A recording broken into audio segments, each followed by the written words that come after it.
Welcome back, everyone. Oops, I think I'm muted. Welcome back, everyone. Welcome back to the Iron League. It's your host today, Dennis, and I am here alone today. The other commentators couldn't make it, so it's just gonna be me. You're gonna be hearing all day today. Hopefully, you guys enjoy the road. You guys enjoy the vibe. So this is the Iron League. I'm the Iron Clash tournament hosted by the Iron League, Nigeria's latest esports platform.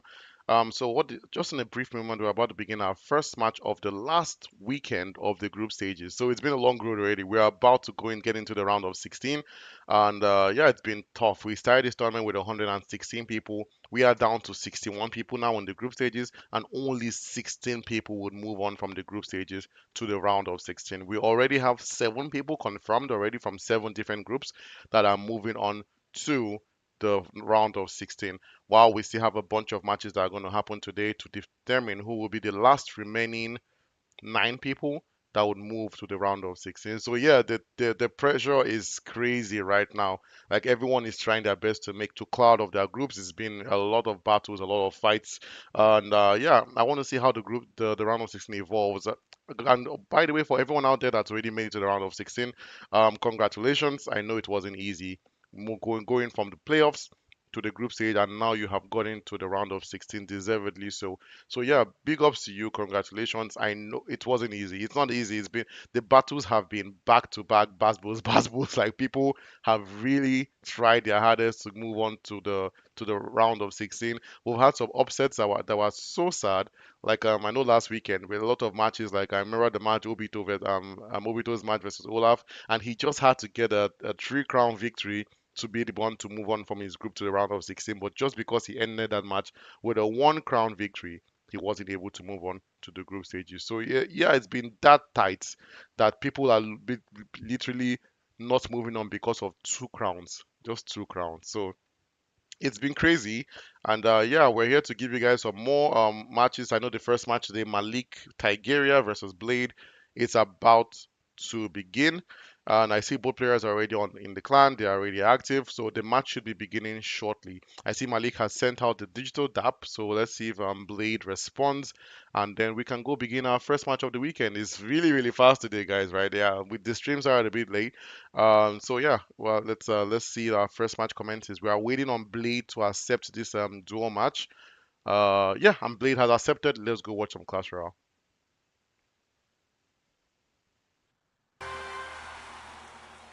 Yes, so ladies and gentlemen, welcome to our first match of this weekend. We have Malik Tigeria versus Blade. Malik is in the blue corner, Blade is in the red corner. I want to see how this game unfolds. It's going to be epic. I know the matches already have been epic, so I'm not expecting anything less from this match. Let's see how things go. Malik beginning with a Valkyrie on the right, Blade starting with the furnace, and you can see Blade saying the oops, right? I can tell that the both did not plan to start that way. Like it happens to me sometimes in Clash Royale when I'm not patient enough, and then my opponent begins from the left side and I begin from the right side, and then I have to kind of restructure my attack. Someone has to bend basically. Would it be the person that starts on the right or the left? But I like how these both players are playing, defending so well.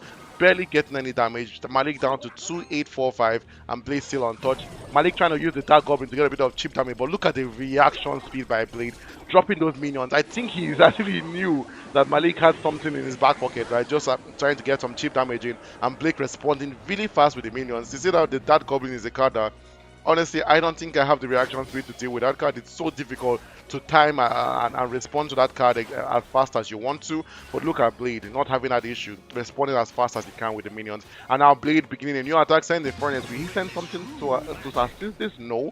The Furnace going on his own. The Furnace is not a card that would normally send off on his own, and then look at Malik building on that. The Lumberjack is out, the Hero Wizard is out. Will he activate the Hero Wizard ability? I think so, he does, and that was perfect, right? Even though that helped him to get some damage on that tower, even though it's not a lot. In a tournament of this level, any damage you can get is good damage. You should take it. But that was good by Malik, activating that hero's ability at the perfect moment there. But look at Blade with the response for that Goblin, responding very well with the minions. Blade's reaction time has been so good. And the evil Valkyrie is out. God's strongest angel. This lady is really difficult to deal with. And but look at her being going on her own with no assistance, which is I don't like to see that, right? The Evil Valkyrie is a card that you don't want to waste. I knew that Malik didn't have enough elixir. He was probably trying to build elixir to drop his wizard behind him, but that didn't come out as fast enough. And the royal delivery out. Malik not timing that showtime quite well. Kind of a waste if you ask me, a waste of one elixir. But it's okay. The ability is an ability that doesn't cost a lot, so it's fine if you well waste it per se. But yeah, now he's getting heated. We're down to double elixir. Let's see how things unfold. I wonder who's going to get that damage in. The evil furnace is out, and then the goblin drill. I wonder if this is an evil goblin drill. No, it's not. I see Malik opting to use the evil snowball, giant snowball instead of the evil goblin drill, which is fine. And now Malik started his own push. But that was so much damage by Blade. Look at that tower. Malik's tower down to 748. Blade still untouched, which is surprising. Blade has been responding to all of Malik's offenses quite well. The evil wizard not causing any issues. The prince not causing any issues. Would the prince connect? I don't think so, because the fire spirit should be out to stop that. But he gets there. Wow, that was insane. And that's going to be big damage. The lumberjack and prince combination. That tower is down to 117. If Malik just has some spells he can cycle through, that would be able to help him. Yeah, Blade is surprised. I'm surprised as well. That was crazy. How much damage that Prince and that Lumberjack combination were able to get. And then look at the Wizard doing some cheap damage there. And it's going, game one, going to Malik.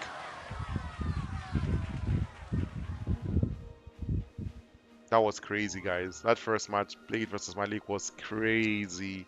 I was thinking it was going to go Blade's way, but clearly not. Malik able to seize the opportunity at the last second and get that tower down. But yeah, we're down to game two. Let's see how things unfold. Now, game two, everyone, if you remember, this is all different decks. No one is able to repeat the same deck that they used in the last match. So yeah, let's see how these two players evolved. And the Goblin Sign is out. The main Goblin Sign going farther away from the doctor, which is what you want, right? Because you want to be able to activate that chain lightning at the good spot that the Tesla is dropped. Will he activate it? I don't think he needs to activate it, and he doesn't, which makes sense. There was no point of activating at that point in time. You're not going to get enough value if you activated it at that point, which is what he did, Malik thought about, and that's what he did, which is very smart. And now the Hog Rider down. Malik, will he be able to respond to this Hog Rider? Now he has dropped the Mega Knight, and he does, having the guards on guard basically to react to that Hog Rider. That was very smart, but now that Hero Miner will be able to deal with that Mega Knight quite easily, which is what I expected. It feels like a waste of a card for that Mega Knight, not able to get any dividends from that Mega Knight card. And now I like Blade's strategy. He's just going to keep on dropping that Hog Rider, because I think he's noticed that Malik has no building card, so Malik cannot respond to that Hog Rider as efficiently as he can, and that tower is down. This is a change of pace from the last match. Now Blade having the upper hand, and having the upper hand quite early. Now Malik really has to lock in. He has to keep his chin up. And exactly what he does, sending the elite barbarians. Will that be able to do anything? Not. That was so smart by Blade, activating the Hero Miner's ability at the perfect chance just to get that bomb to deal with those elite barbarians. Not a lot of damage still, but still the bomb and then the firecracker combination. And now Blade, the same strategy as he did to get the first tower down, dropping the Hog Rider at the other end, just trying to get some damage in. Malik not having any building cards to deal with the Hog Rider. That's really affecting. He should activate that chain lightning now. This is a very opportunity, and he does, just as expected, to get the damage on the tower and also get a bit of damage on that firecracker. That was very smart by Malik. And now Blade, I'm surprised he's just dropping the X quick spell on its own. I don't know, maybe he's trying to cycle that through, maybe he's just trying to get some damage on that tower. But hey, any damage you can get is good damage. But look at this heavy push by Malik Tigeria, dropping the balloon, dropping the evolved Mega Knight. How will Blade respond to this? And look, the evil firecracker is such a disgusting card to deal with. What? Look at the amount of damage she did to that tower. That was crazy to those troops. That was crazy. Able to deal with that on her own. We have two firecrackers out, ladies and gentlemen. The evil firecracker has now been taken down by the doctor, but that doesn't matter because there's a second firecracker out to play. I don't see how this game goes anywhere else but Blade's way. We are down to 7 seconds on the clock. Blade still cycling. Blade still trying to get the second tower down, but Malik saying, hey, hell no. I took only 1 tower down from you. You're going to take only 1 tower down from me. And second game going to Blade.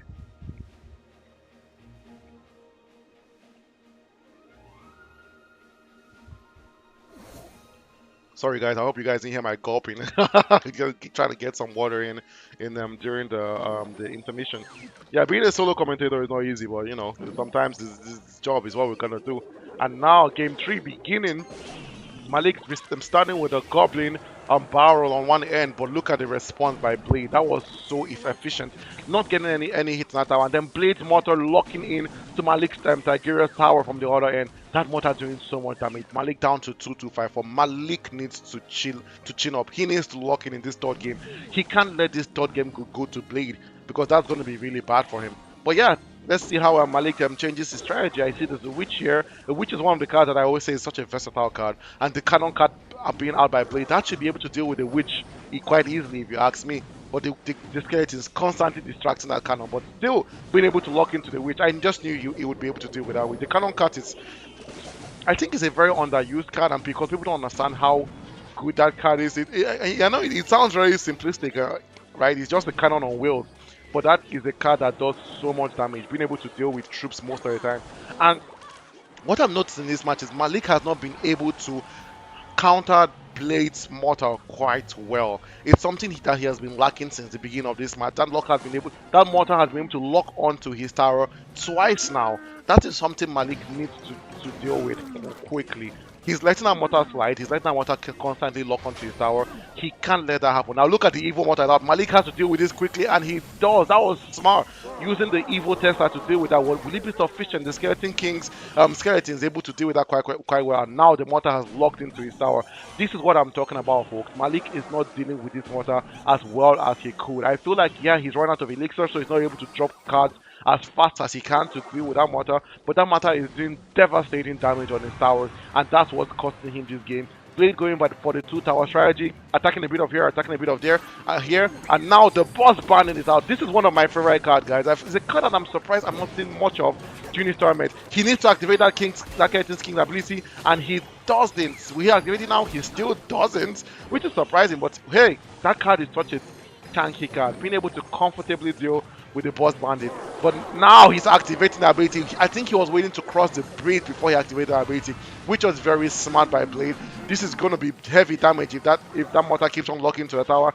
That mortar needs one more hit to get that tower down, and it will get it. That tower is down. Blade now has the upper hand. We are down to 15 seconds. I don't see any way back for Malik because even his second tower is down to 1907. This first game will comfortably be going to Blade, except a miracle happens. But hey, it's just there's just not enough time. The first game, comfortably going to Blade, and Blade with the fireball just to spit on the face of Malik, and then the well played. That was crazy. But first game going to Blade, big ups to Blade. That was so clean. Very clinical match.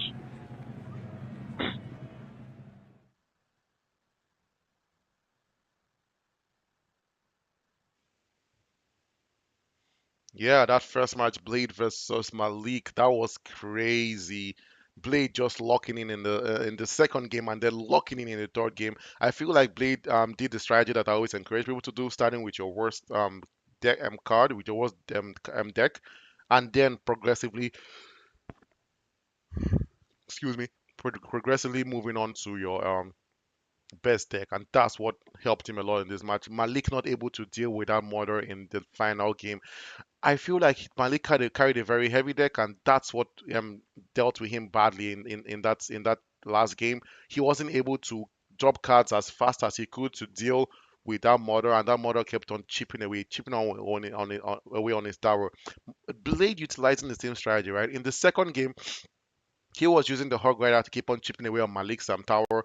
Malik having no building card to deal with the Hog Rider, and that's what was costing him so much damage on his tower on that second game. Malik, I noticed, I don't think he had, apart from the last game where he had the Tesla, right? First of all, I feel like it was a bad matchup for Malik. If Malik start used his last deck in that second match, having that Tesla to deal with that Hog Rider, I feel he would have had a better chance to deal with Blade's attacks, but he didn't have the Hog Rider there. He didn't have the Tesla with him, and then Blade's Hog Rider. The Hog Rider doing so much damage. One swing of that hammer doing up to 400 damage. It's insane how much damage that guy does. Why Supercell keeps on letting the Hog Rider do that much damage is beyond my understanding. So yeah, he wasn't able to deal with yeah, I see Tega is online. Tega is saying Razor Blade. Hey, he's dropping the emote. Hey Tega, how's it going? Welcome to our stream. It's always nice to see you here, man. Yeah, it's just me today. So I hope you enjoy hearing a lot of Dennis's voice because that's what you're gonna hear throughout this whole stream. But yeah. Welcome to our stream, Tega. It's always nice to have you here. The first game was insane. Malik Tigeria versus Blade. Malik trying his best. I can't call it a trashing because if you notice, every single match it was not even one three-star victory. It was all just one star victories, and Malik just not able to deal with the mortar and deal with the Hog Rider from Blade. Blade just kept on cycling those cards, especially when that third mortar locked into Malik's tower. Right, the evolved mortar dropping the ball. I don't know what that's called. The stuff that shoots out of the cannon. I used to know what it's called, but I can't remember for what reason. And then he also dropping the goblin to do some more damage on the tower. That was where things got very bleak for Malik. I didn't even realize that was a wordplay I just did there, bleak for Malik. That was crazy. But yeah, that's where things went all downhill for Malik. It was he tried his hardest to deal with that, but just being it not kept on falling short. Just wasn't able to deal with it as well as he could. But yeah, it's big ups to Malik though. He still played quite well. I cannot trash his gameplay. His tactics were really good. Offensive strategy was there. His defense was also good. It was just not good on this day, but I think he actually had the good defenses here and there, if I'm being very honest. But yeah, we're moving on to our next game beginning now. It's the Corrector versus Collins. This is going to be crazy. And let's see how things go. Yeah, I see Jones is online too. Yo, hey Jones, how's it going? Thanks for joining our stream again. And Tega say Master Dennis. Yeah, welcome Tega. I'm glad to see you here. You guys are always here from the beginning of the stream. Just a reminder to everyone, we still have the secret word giveaway going on today. We don't have any matches, any streams tomorrow. So sadly, I know you guys love watching our streams, love hearing our voices, but there's no stream tomorrow. The last set of the group stage matches will end today, and then we decided it doesn't make sense to start the round of 16 the next day because people wouldn't have time to prepare or have time to see their schedules. So we were like, you know what, we're gonna give tomorrow a free day for not just for us and us, all our stuff, but for you guys as well. And then next weekend, a brand new weekend, we will officially begin the round of 16 matches. Round of 16 schedule should be out sometime next week, Monday, Tuesday, latest Wednesday. It will be all out on our website. As usual, we will always keep you guys informed either through WhatsApp, either through emails or anything really on our Instagram. We're always going to let you guys know when those schedules are out and when things drop. So yeah, that's going to happen. The Malik, I say, not Malik, the Corrector versus Collins. That match should be beginning shortly. Our team at the back is trying to. I think they're trying to get a hold of them to see if they would be able to join their matches. Yeah, the team is working quite hard at the back to try and get a hold of both of them. But yeah, while they do that, while we wait to see if those two join our match, I'm just gonna let you guys know about the secret word giveaway that is still going on today. For those that join our stream for the first time and you have no idea what this secret word giveaway is about, you're like, what is this guy saying? What the hell is the secret word giveaway? I'll give you a bit of the scope, okay? So what the secret word giveaway is every stream day. By the way, a stream day consists of two stream sessions. This is the first session we have on our session this afternoon. But every stream day, we I will ask. Well, I will ask my co-host. Right now, I have no co-host, so I will. If it's just gonna be me, I will say it myself. I'm gonna say well, I'm gonna give you guys the breakdown if I had a co-host. Okay, I would ask my co-host what has been your favorite Clash Royale card of the day, and then they could say it's any card. They could say it's the Inferno Tower. They could say it's the Furnace. They could say it's the Barbarian Hut. They could say it's the Golem. They can say any card they want to say, right? And the first person that hears that card and goes to our Instagram. I'm going to put our Instagram handle on the screen for you guys in case you guys don't know our Instagram handle. The first person that goes to our Instagram and lets us know the card, that person wins 5,000 naira. But there are three conditions you have to meet before you can win that 5,000 naira. The first condition is this: it has to be the right card. If my co-host or if I say is the furnace and you say is the barbarian barrel, you don't win the 5,000 naira. That's the first condition. The second condition is you have to be the first person. Of course, you can't be the second, third, or fourth person. You have to be the first person to say that to send us a message on Instagram, right? And then the final condition is you have to be following us on Instagram. We do check, so we actually confirm if everyone that sends us a message is following us first on Instagram. So Those are the little three conditions that you have to meet, and that 5,000 naira is yours. No questions asked, no strings attached. We have had multiple winners already on that 5,000 naira. Last weekend on Sunday, we had four people win that money. Win that money. So what we do whenever we have multiple people win the money is we split that the money into the number, right? So what that means is because we had four people that won the 5,000 naira. We give each person 1,250 naira. And if we have like three people, would give each person like 1,650. If you have two people, 2,500, just like that, right? So a lot of times we have multiple people because it strikes me. I don't even know how many people are watching this stream. Like I'm always surprised when we say the secret word and then bam, bam, bam, bam on our Instagram. We're just having people just sending us messages left and right. It's beautiful to see. It makes me really happy to see that people are not just watching our streams, but they're paying attention, listening for that secret word. Because I know people are listening because in the same second that we say it, we get the message. It feels like people just have our Instagram DM, the Iron League's Instagram DM on their phone just open while they're watching the stream on a different system, right? And they make it easier. They just type and just press send. You guys have some really fast fingers. If Clash Royale was a game of fast fingers, you guys would be on top. But yeah, that's yeah, so that's what you have to win the 5,000. We've had a lot of winners. I still remember our first winner ever was Rockstar Alfie, and I think he has a yes, the Rockstar has a match today, and that's group Rockstar Alfie's group with Party Junior and Zilla. That's a crazy group right now. Zilla is literally hanging on the thread. It all depends on who wins the next match between Rockstar Alfie and Party Jollof Rice. If Party Jollof Rice is able to get that win against Rockstar Alfie, then Zilam would have a chance of moving on to the round of 16. But if Rockstar Alfie gets this win against Party Jollof Rice, then the Rockstar would be the one moving on to the round of 16. But yeah, it's really hectic. Like even this group that just played Malik versus Blade, that's another dangerous group as well.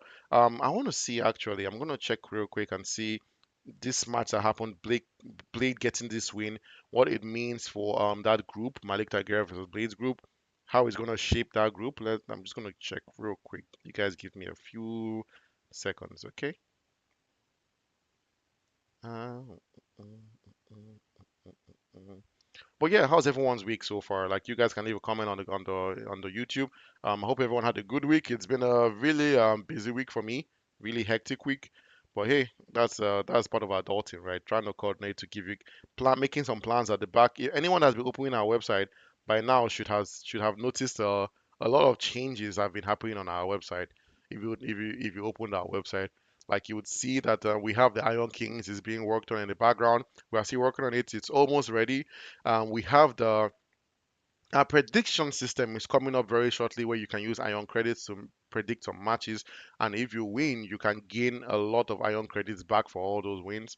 So it's that's being worked on with the team at the back. We have the Ion mentorship program is also still being worked on with our team at the back is working on that. So there's so much we are bringing to you guys at a very fast pace.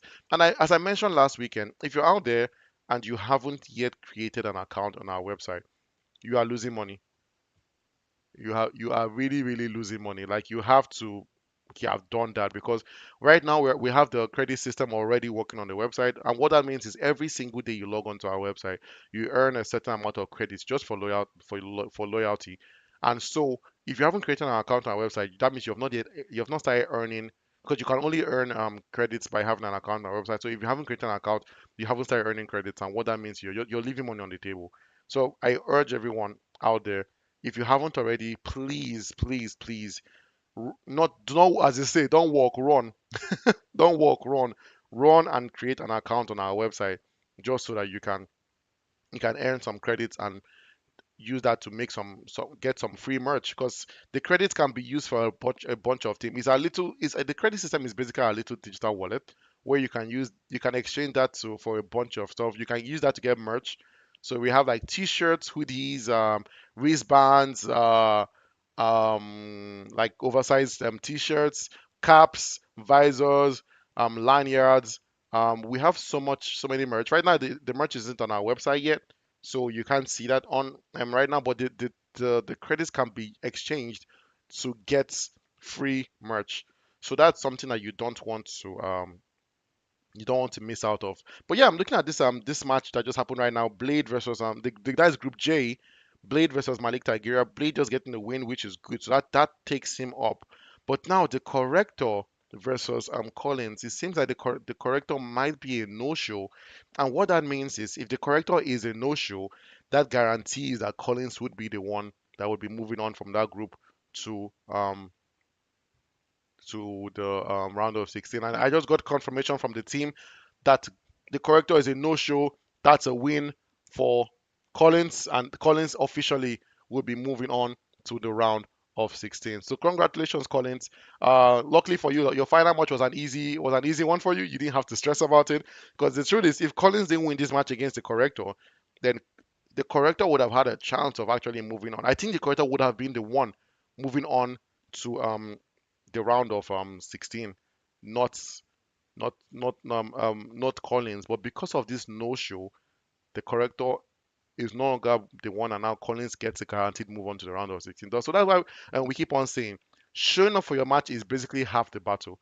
Like I know people like Obito, the real reason why he wasn't the one, I feel the real reason why he wasn't the one that moved on from his group was because his first ever group stage match he missed it. Yeah, he missed it.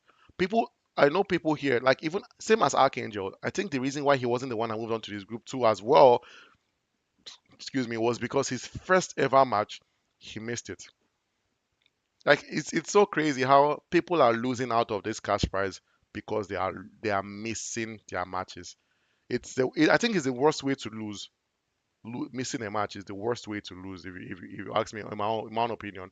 Because yeah, look at this now. The corrector would have stood a chance of actually moving on, but he's not here, which is surprising. Okay, I know the corrector is someone that's always active. He's constantly been active, like on the YouTube chats, on the WhatsApp.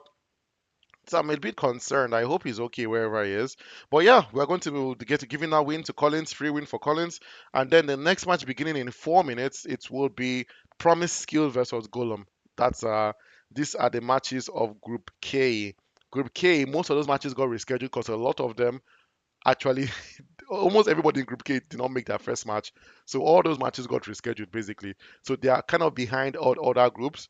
But what right now the group leading top in the group is Kempachi with one win, and Gollum also has one win. One Kempachi has more crowns than Gollum. That's why he's topping the group right now. So now we have the next match, Gollum Promise Skill versus Gollum, and then after that I believe we have Kempachi versus No Skill. Yes, Kempachi versus No Skill.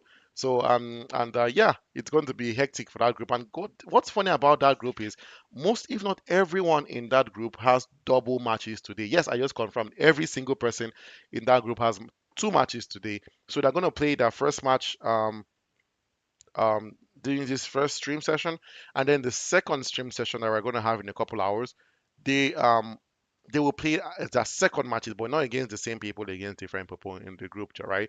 So it's going to be this today will be the decider for that group K, who moves on to the round of 16. So I know that I wouldn't want to be in that group. It all banks on today. So I really hope that I've been training with their friends, with their family members that play Clash Royale, getting ready for this final showdown that's about to happen today.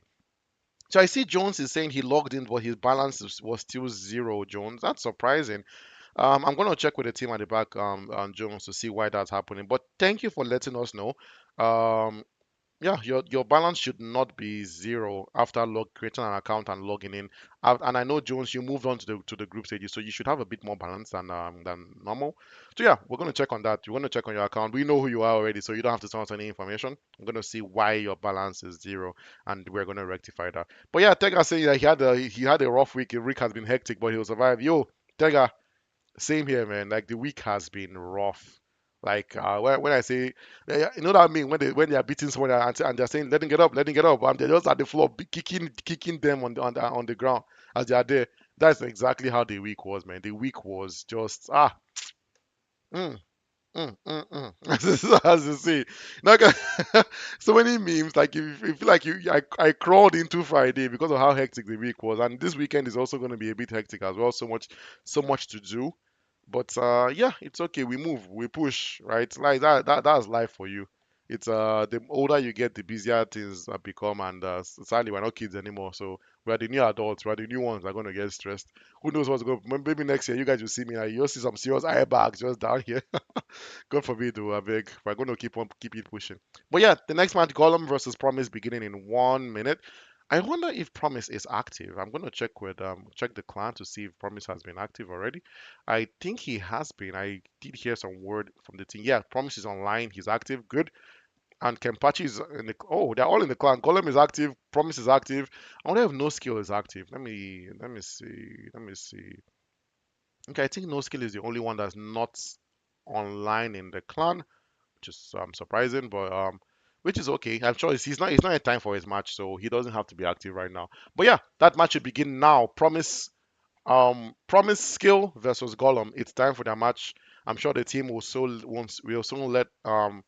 let them know that they can begin the match shortly.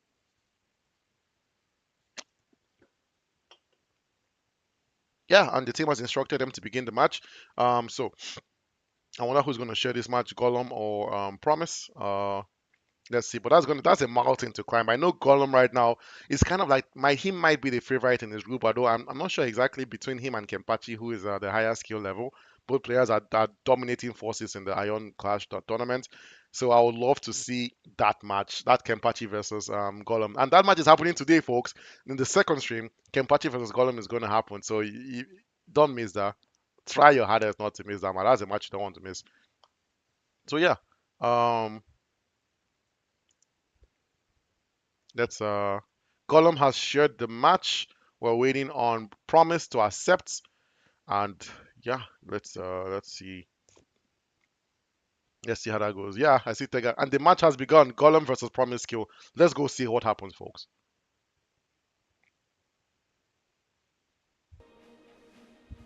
Yeah, ladies and gentlemen, boys and girls, welcome to the second match of today. Well, the second streamed match of today, if I should say. We have Promise Skill versus Gollum. Promise Skill in the red corner, Gollum in the blue corner. And what's funny is that when that began, Promise's skill name, they had some symbol in his name blended in with the red, so that was kind of cool to see.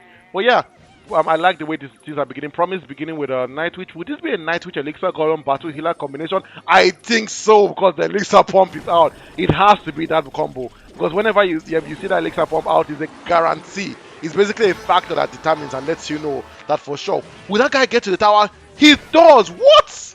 Look at that track. He's a runner. He's a track star.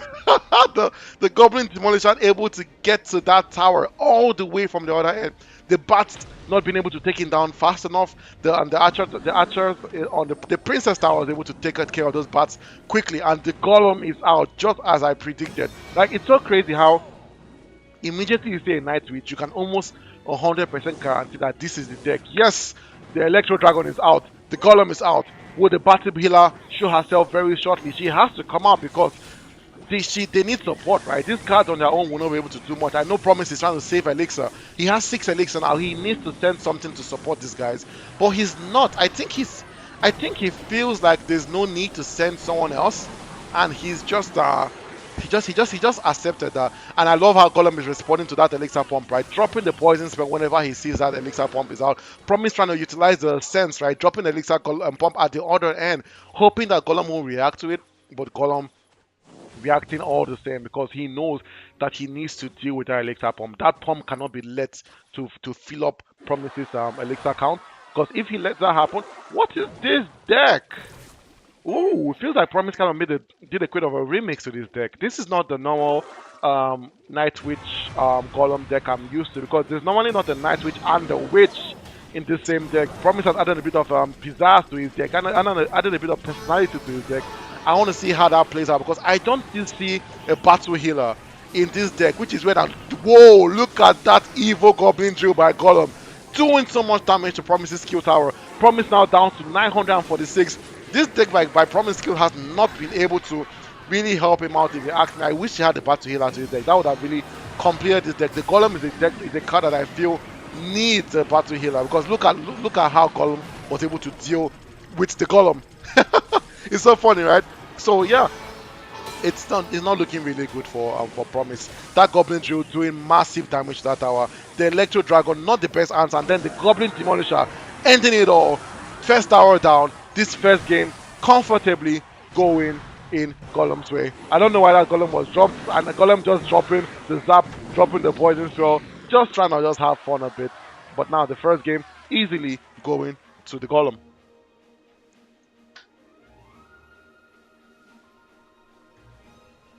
Now we're going to our second game, guys. Let's see how these two players adapt from that first game. I want to see what the second deck that Promise is going to bring. That first deck did not work out for him. The Golem not able to basically get a touch on Golem's tower. And yes, let's see what he uses this second round. I see the Furnace is out. That Furnace definitely needs something to support him. He needs a tanker card in front of him. Will Promise Skill drop something in front? He does not.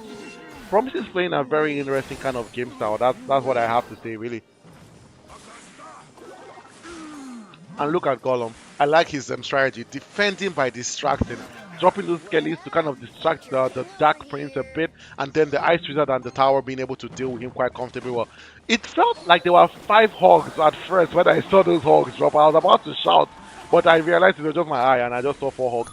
Prince is now charging. How would that be dealt with?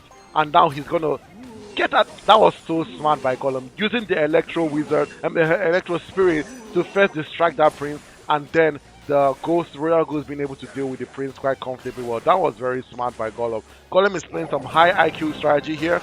And then Promise also, his offense has not been the best this match, if you ask me.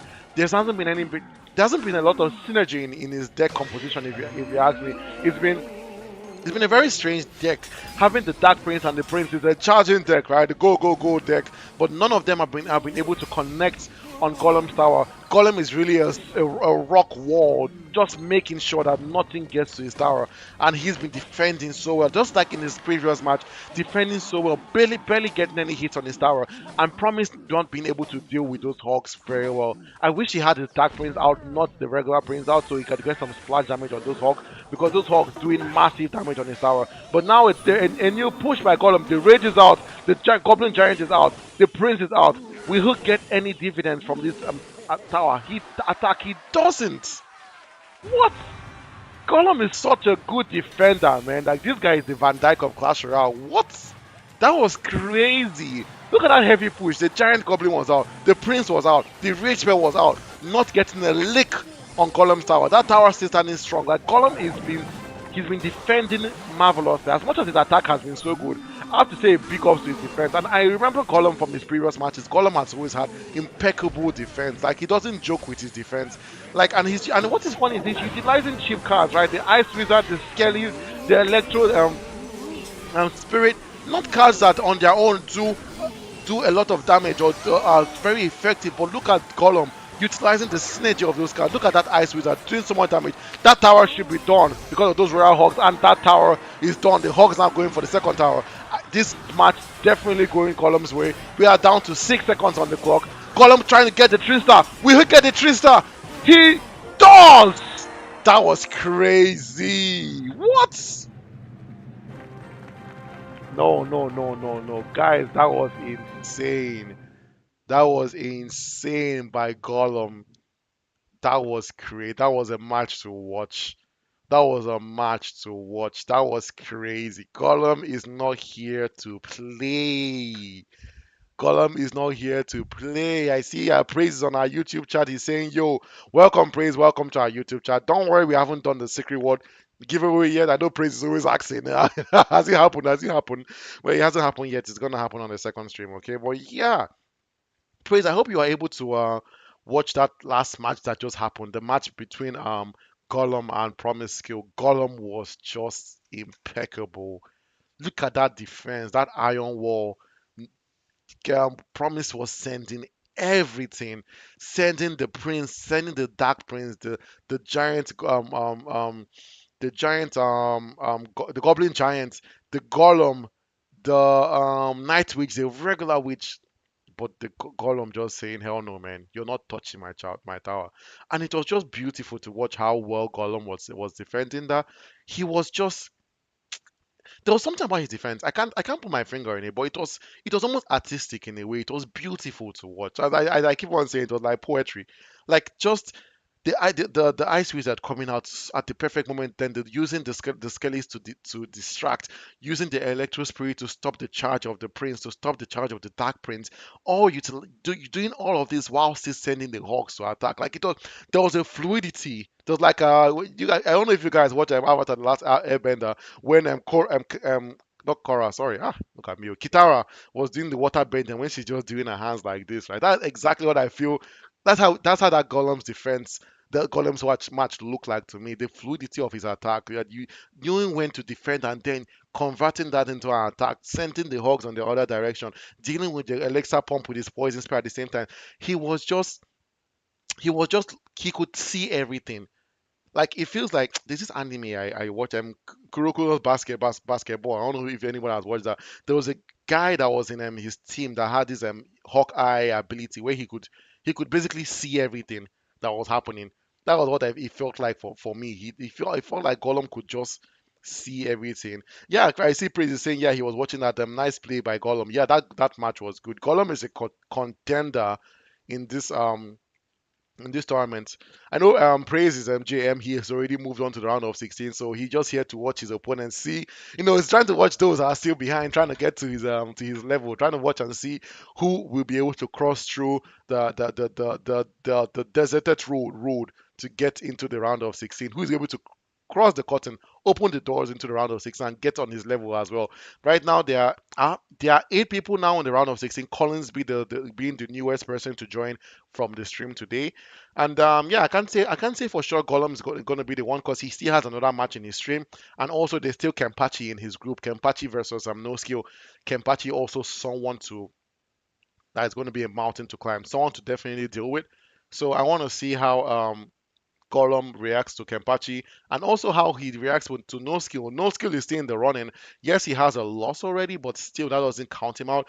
Promise though having 2 losses right now in the tournament. So he's kind of in the back burner a bit. It might be a bit more difficult for Promise to move on to the round of 16. But hey, miracles happen. Anything is possible. Anything is possible. So I want to see how things unfold, and see who's going to move on to the round of 16. The round of 16 beginning officially in May. And, and I like the fact that it's beginning in May. Like it's a new month, the new month for Clash Royale. We kind of started this tournament in March with the playoffs. It feels like it's been a month per section of the tournament. March was the playoffs, April was the group stages, and now May, the final month of this tournament, the round of 16. It's been a long tournament, it's almost 3 months, and but really, thank you guys for sticking with us. It's been crazy, trust me, it's been hectic. So many changes have been happening in the background for the Iron League. There's so much going on that you guys don't even know about. But yeah, you guys have stuck with us till this end. You guys are always there to support us on our YouTube channel, and we really appreciate you. And also, do us a bit more of a favor because it really goes a long way for us. It's not just about joining the streams and subscribing to our YouTube. If you have friends too that play Clash Royale that they don't really know about the Iron League, or you have family, right? Please tell them about the Iron League, okay? So I'm turning it into a bonding moment, if you call it, right? Maybe every weekend around this time when we have our streams, call your friends together, set up a YouTube watch party, and let's say, hey, let's watch the Iron League together, or maybe subscribe to the Iron League. It's really means a lot to us that when we get more people that subscribe to our channel and more people that watch our stream. So yeah, please tell a friend and tell a friend to tell a friend to come and subscribe to the Ion League. We really need your support now more than ever to make sure we continue giving you guys not just good gameplay, not just good commentary, but more perks and more perks on our website. And yeah, just like I mentioned earlier, if you guys haven't already created an account on our website, what are you waiting for? Please do. And not just yourself, right? Let's not be selfish. Think about your friends. So if you have friends out there that even if they don't play Clash Royale, but tell them to go to our website, create an account, because we are not just limiting our Iron credits to only those that play Clash Royale, but it's for everyone that logs into our website that creates an account. You will get free Iron credits every single day you log into our website. If you are if you have created an account, you're watching us and you're creating an account, and you haven't you're having issues with seeing your credits, just like Jones told me that his credits is showing zero, please let me know on this stream, or better still, send us an email at admin, that's admin, admin at theionleague.net, not .com, please, .net, and we will look into it for you because everyone should have some credits already by now. I know it's a system we're kind of still working on in the background. I know our team is working day and night trying to get. It's a lot of coding. Trust me. Like shout out to Terrence at the back. Our Terrence is the guy that handles most of our website stuff and the coding. He's been an amazing teammate, a team player, working day and night to get you guys set up with the Ion, not just the Ion credits, but the Ion Kings and also the prediction system that we're setting up. So what is the prediction system? I mentioned this like a couple, it's like a month ago, and I don't think I ever mentioned it again. So there might be people that have either forgotten or or okay, I'm just reading the comments from Tega. Tega is saying JM versus Gollum round of 16. The funny part is that the round of 16 matches have not yet been set up. It's all randomized, right? So that could happen. That could actually happen. I don't know um who is going to play against who in the round of 16. At the end of today, I will know. So if you're out there, if you know me personally, I know if you can bug me a bit, I might give it a detail. I might give you a bit of a sneak peek of who is going to be in that who's going to be facing against who in the round of 16. But as of right now, I have no idea. So if you ask me right now, I couldn't tell you even if I wanted to, I couldn't tell you. But after the stream day today, after the second stream today, I would know. In like an hour I would know, and then I can't wait to see it too because I like when I see the matchup, the schedule, and I get so excited, I get so giddy. I'm like I can't wait for that match. Like the more the tournament has been progressing, I'm beginning to learn these players because I basically didn't know anyone before this tournament started, right? I didn't know all these great names like Kempachi, like Golem, like Obito, like the Collector, like Malik. I didn't know all these people. But now that the tournament has like Stanis, but I know he also say like, what about me? Like Stanis, like Frosty, like Jones, like the Collector. I didn't know any of these people. But now that the tournament has been going on for about 2 months, I now know these names. I know their strategies. I know the way they play.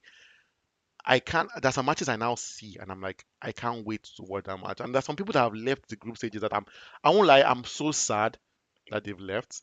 Like someone like Ninja, I loved watching Ninja. Kingsley loved watching Ninja. Ninja plays so well, but not being able to move on from his group, it was so saddening to see. Like it was so sad that I can't wait for the next Iron Clash tournament season 2. That will be coming to you guys also as well, okay? I don't know yet. I know Praise has been asking me when is it. Praise asked me when is the next tournament going to begin. The next Clash Royale tournament. I don't know for certain yet. I'm so sorry. I wish I could. I know right now the team is trying to focus on Brawl Stars, but yeah, I don't know when or if that's going to happen. So, but stick with us. You guys will find that out. But what do I say now? Yeah. So before this tournament began, I didn't know anyone, right? But now that this tournament has begun and I know these players more and more closely, I now look up to some matches. Like this match now, Kempachi versus No Skill. This is a match I really wanted to watch, but now I'm seeing that No Skill hasn't been able to be contacted by the team at the back, which is surprising because No Skill he's very active on the WhatsApp. So surprising, a bit surprising that the team at the back hasn't been able to contact him. Let me show you guys my mug, my my my all is calm mug. There's something about me you guys probably don't know. I'm not be talking about Iron League, Iron Class, blah blah blah blah. I'm a bit of a mug collector. I love having random mugs. Like if I go out to the mall and I see and I enter a shop enter like a shopping center or like a Walmart or something and I see a really cool mug, I always buy it. I like mugs for some odd reason. Like I wish I could show you guys my collection. Maybe one of these stream I'll bring out my mugs I have. It's random going from like mugs as simple as this that are just all is calm to some massive mugs I have. I have a mug that has like a dog shaped mug, so it mug has ears. I think I have two of those mugs actually that have ears. So I like whenever I see cool mugs, I always buy it. I know it's a random fact about me. I don't think I know anybody else that likes to buy weird looking mugs. But I'm one of those guys. Like it's often I'm trying to run out of space in my closet for the mugs. I'm trying to stop myself. I haven't bought any new mug in about a year now. But if I see a mug that looks cool, I buy it. Like I just buy it. I like having those weird. I like when someone comes to my house and they want to drink water, and I'm like, yeah, just go and take a mug, and they open it and they just see some random some random looking mug. I know, my sister really liked the mug that has the ears. Right, when she came and she lived with me, she always used my fox. It's a mug shaped like a fox head, so it has ears, it has a snout and everything. And that was the mug that she was always using to drink tea every morning. She loved that mug. I wish I could give it to her, but it was just going to definitely break when she left. When she left. So yeah, that's a real fun, a little fun fact about the Zenith. But yeah, I was about to tell you guys about my prediction system that I think a lot of people forgot about, or maybe they've never heard about before. So this is something that we're cooking in the back. Trust me, we are not the only we're always cooking. Well, we can't stop cooking. We are just chefs. Everyone here is a chef, constantly cooking. So we want to bring this out for people to earn more in the Iron League. What that means is, with the Iron credits that you have, you can actually go and make match predictions on our website. Where let's say the next match, No Skill versus Kempachi, and you can see the win probabilities of both players, and you can actually go and play and make predictions on our website. And whoever you think, if the person that you look at me yawning on stream, sorry guys, so unprofessional. But yeah, if the person that you pick is successful and they win the match, you get credits back. So it's a good way to multiply your credits. You can go use that, make some predictions, get some credit backs, and then you can use those credits to now, as I said, get some free merch, get apply for the Iron Mentorship Program, apply throw your hat in the ring for the Iron Kings. So everything on our website that's buyable basically revolves around the credit system. Now the credit system can be earned multiple ways by for free. Like that's by logging into your account every single day. You would earn credit. I think it's 10 or 20 credits you earn every day. I'm not exactly sure. I can't remember the number right now. That's one way. Two, participating in your matches. So every time that you participate in your match, you will earn some credits. That system is still being worked on. So I know if you go and check right now, you might say, hey, I'm not earning credit. It's trust me, it's a lot. I pity Terrence every day. There's a lot of coding going on in the background. So yeah, that's also happening. The third thing that you can do, and third way you can earn credits, it's by the prediction system, right? You predict that this person is going to win their match, and if they do, you can basically double or even triple your credits depending on the win probability of the person that you kind of put your prediction on. That's another way to earn credits. Four, moving on to the like from if you move on from the playoffs to the group stages, you should earn a bunch of credits. Moving on to the round of 16 as well earns you some credits too. So that's also there, and you can buy credits. So that's also even a way I feel I encourage people to do to buy the credits because, like, let's say this prediction is this is a sure win for, let's say, Kempachi versus No Skill, right? You are like, oh, Kempachi is definitely going to win, is definitely going to win. And then you only have, like, let's say 50 credits now on your wallet. So, and let's say you put a win, you put your prediction on Kempachi, and then Kempachi does win the match, but you only get, like, maybe, so that your credits go up from 50 to 70, right? So it's not a lot you earn, but if you're able to purchase some credits, and let's say you get like 5,000 credits, right, and you put it into that prediction, you're gotten like 7,000 credits instead of 70 credits, right? And which you can now use that 7,000 credits to now get free merch on the website. Now, and our merch is really, really cool. We have the visor, the cap, we have the t-shirts, we have the long sleeve t-shirt, we have the jersey. Yes, we have the Iron. I forgot to mention that we have the Iron League jersey where you can actually put, it's a customizable jersey, so you would put your gamer tag at the back.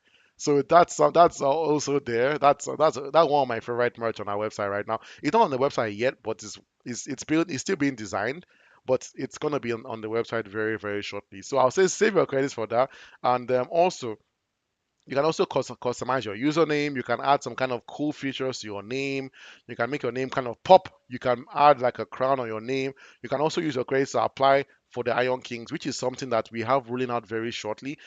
Now that we have so it seems like this match between Kempachi versus No Skill, that win is going to be going to Kempachi because I don't think we've heard any word from No Skill yet.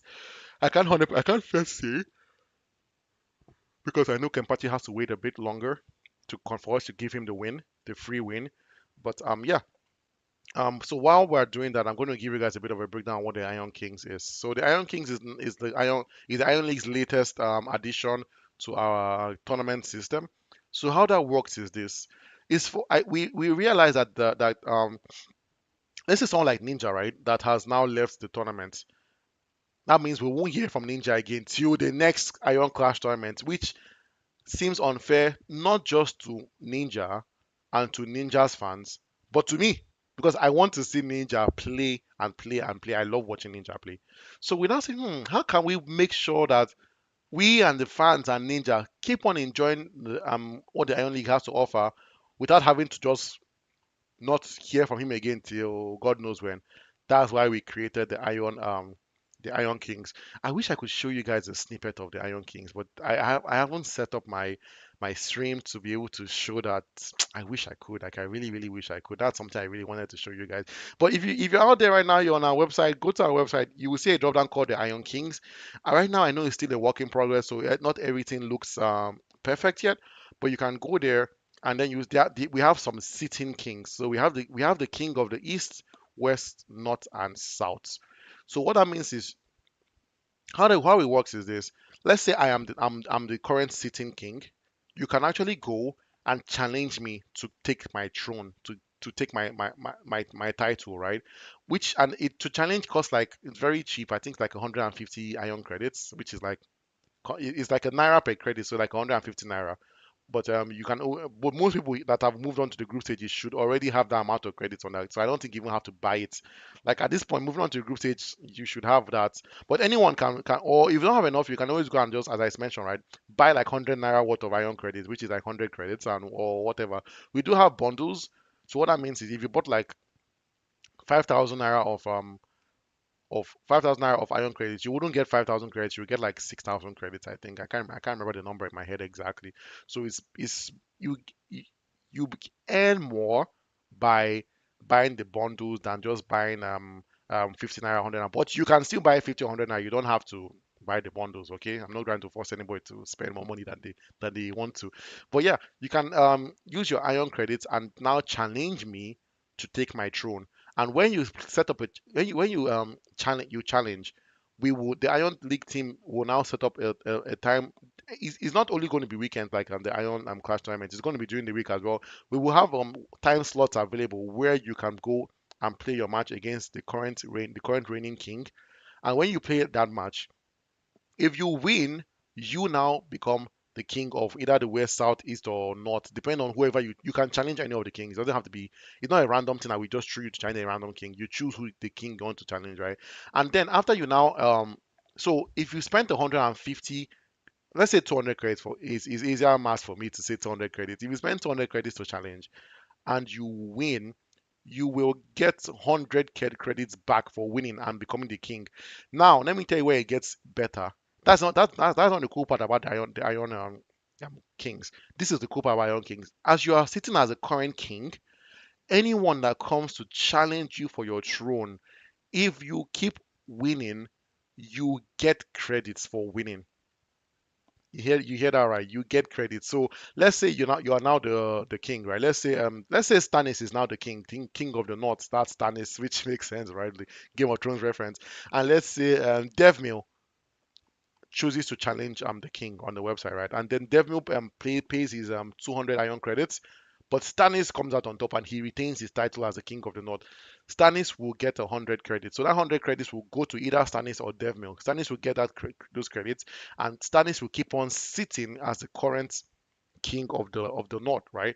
And what's also cool about it is we have a timer system underneath each king on the website, so everyone can see who has been sitting at their king position the longest. So you have the bragging rights, right? If someone is out there on your group chat or on the Ionist group chat telling you that, man, I know you can't play, man, I've seen your gameplay, it's trash, it's rubbish, you can't play. Tell them, bros, put your money where your mouth is. Come and challenge me. Uh, come and challenge me. Like there's an old Modu song that he says, something. Come and challenge me.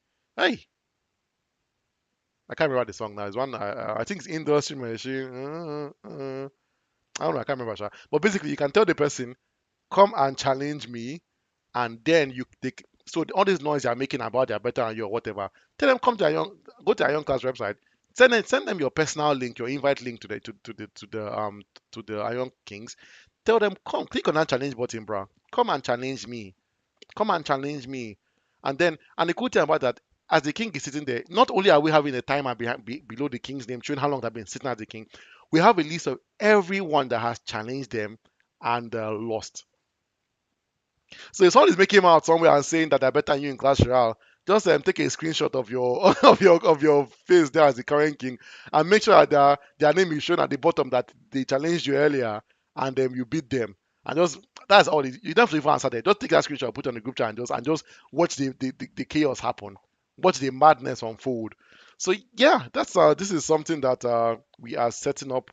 It's going to be. I feel it's going to be, especially for people that want to have those bragging rights. The Frosties, the Zillas out there that want to keep their bragging rights. This is something that our team is working on. You can go on our website right now. You can actually see it. Its act is there right now. But yeah, just to let you guys know, Kempachi gets a free win because no skill was a no show. So that's a free win for Kempachi. And that's a bit sad to me. Both of the no skills, promise skill and no skill, both getting losses, but at least Promise actually played his match. But no skill, no show. I see no skill also has another match later today against Promise skill, and it's going to happen in our next stream session. So yeah, let's hope that he is able to make that match.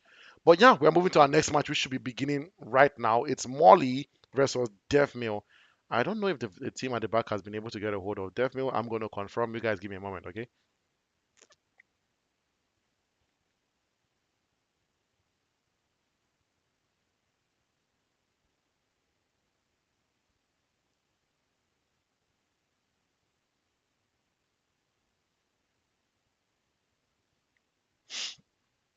Sorry, guys, I'm still here, okay? I'm just trying to confirm if um Deathmill will be joining us for our match today.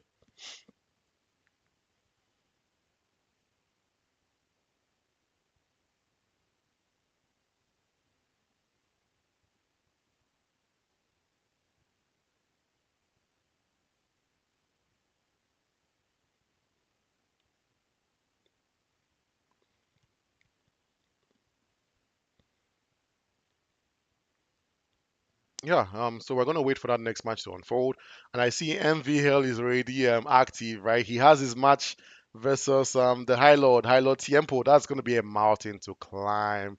Right now, it's looking like Molly would might be gets if Dev. I hope Devin is able to make his match. Devin versus Molly. But if Molly wins this match, MV Hill has to win his match against the High Lord to guarantee he's moving on to the round of 16. If he doesn't, then we're going to have to decide true crowns. And if Molly has a higher crown count than MVL, Molly would be the one moving on to the round of 16. MVL has been playing so well since he joined the group stages. He's he's out he has been outstanding, right? He's been showing everyone that he's not here to play. He's been doing so well, phenomenally well, getting that win against Morley and in the first week of the group stage, shocking everyone. Like that match is on our Instagram. It's on our I think it's on our website too. I'm not exactly sure. We have, by the way, for everyone out there, we have uploaded more matches on our website. Okay, so if you go to our website you would see go to under highlights. We have more matches there. So if you want to watch your match, it might be there already. I know it takes us a while to do that. So I know it's not every single match that's there. We mostly have matches from the playoffs that are on the website right now. I don't think we've started uploading any group stage matches yet. I'm not sure. I don't think so. So it's mostly matches from the playoffs that are there. But hey, if you want to see any of your matches from the playoffs, there's a there's a chance they're on the website. Okay, there's a chance they're on the website. We did a lot of uploading this past week, so go to our website, go check out your matches that are from the group stages. They might be on the website already. So yeah, we're trying to keep you guys informed. You're going to watch your match, or not just watching your match. If you want to watch your opponent's match from the playoffs, it's also on the website. It's on the website, right? So it's all the matches are all tagged with their names, so it's easy for you to just scroll through and see, um, find your opponent's name. They're all just written there in bold. The Molly versus Dev Mill or this guy versus this guy. So anyone that's looking for their opponent's match, you can just simply go there and just watch it and learn. I think that's what MVL did against Molly because that the way he played, the way he played again in that match was so clinical. Like he feel like he was just reacting to every single thing that Molly had to offer him. So I think that that's what he was able to use to get that win against Molly. So we tell people, go and watch your opponent, go and practice, go and learn against that deck. Like I know the Iron Mentorship is not ready yet, so people have to kind of go and learn with themselves or with themselves or maybe with a friend, which is not the best way to do it in my opinion. But yeah, just I would say you have to watch your opponent's matches. Every single match is on our YouTube. If you don't find a match on our website on the highlight reel, go to our YouTube. It's definitely there. I know it might be a bit difficult to find if you don't know exactly when that match happened. I know all the matches are and I know we have a lot of videos. It might be a bit overwhelming, but I'll say that the videos are kind of tagged quite very well, and the thumbnail on the videos are quite descriptive if you ask me. So you might, if you kind of do a bit of research, like go to our website, find out when that match happened, and then find out when align it to when it's on our YouTube, you will be able to find out when that match began. But yeah, the match Devil versus Molly, both Devil or Molly, none of them online, which is interesting to see. And what's funny is we can't reschedule anymore. Like, if they both miss this match, that would be losses for the both of them. We wouldn't reschedule this match because this is the last day of the group stages. So there's literally. Oh, I see. Okay, Molly is online. Oops, that's my bad. I see Molly just joined the clan. So now Molly is here waiting on Devmil to see if Devmil is able to make his match today. I'm gonna check with the team. I'm gonna check and see if to see how far Devmil to see if any word from him. I'm hoping that he's able to make his match. It's gonna be really bad if he doesn't make it.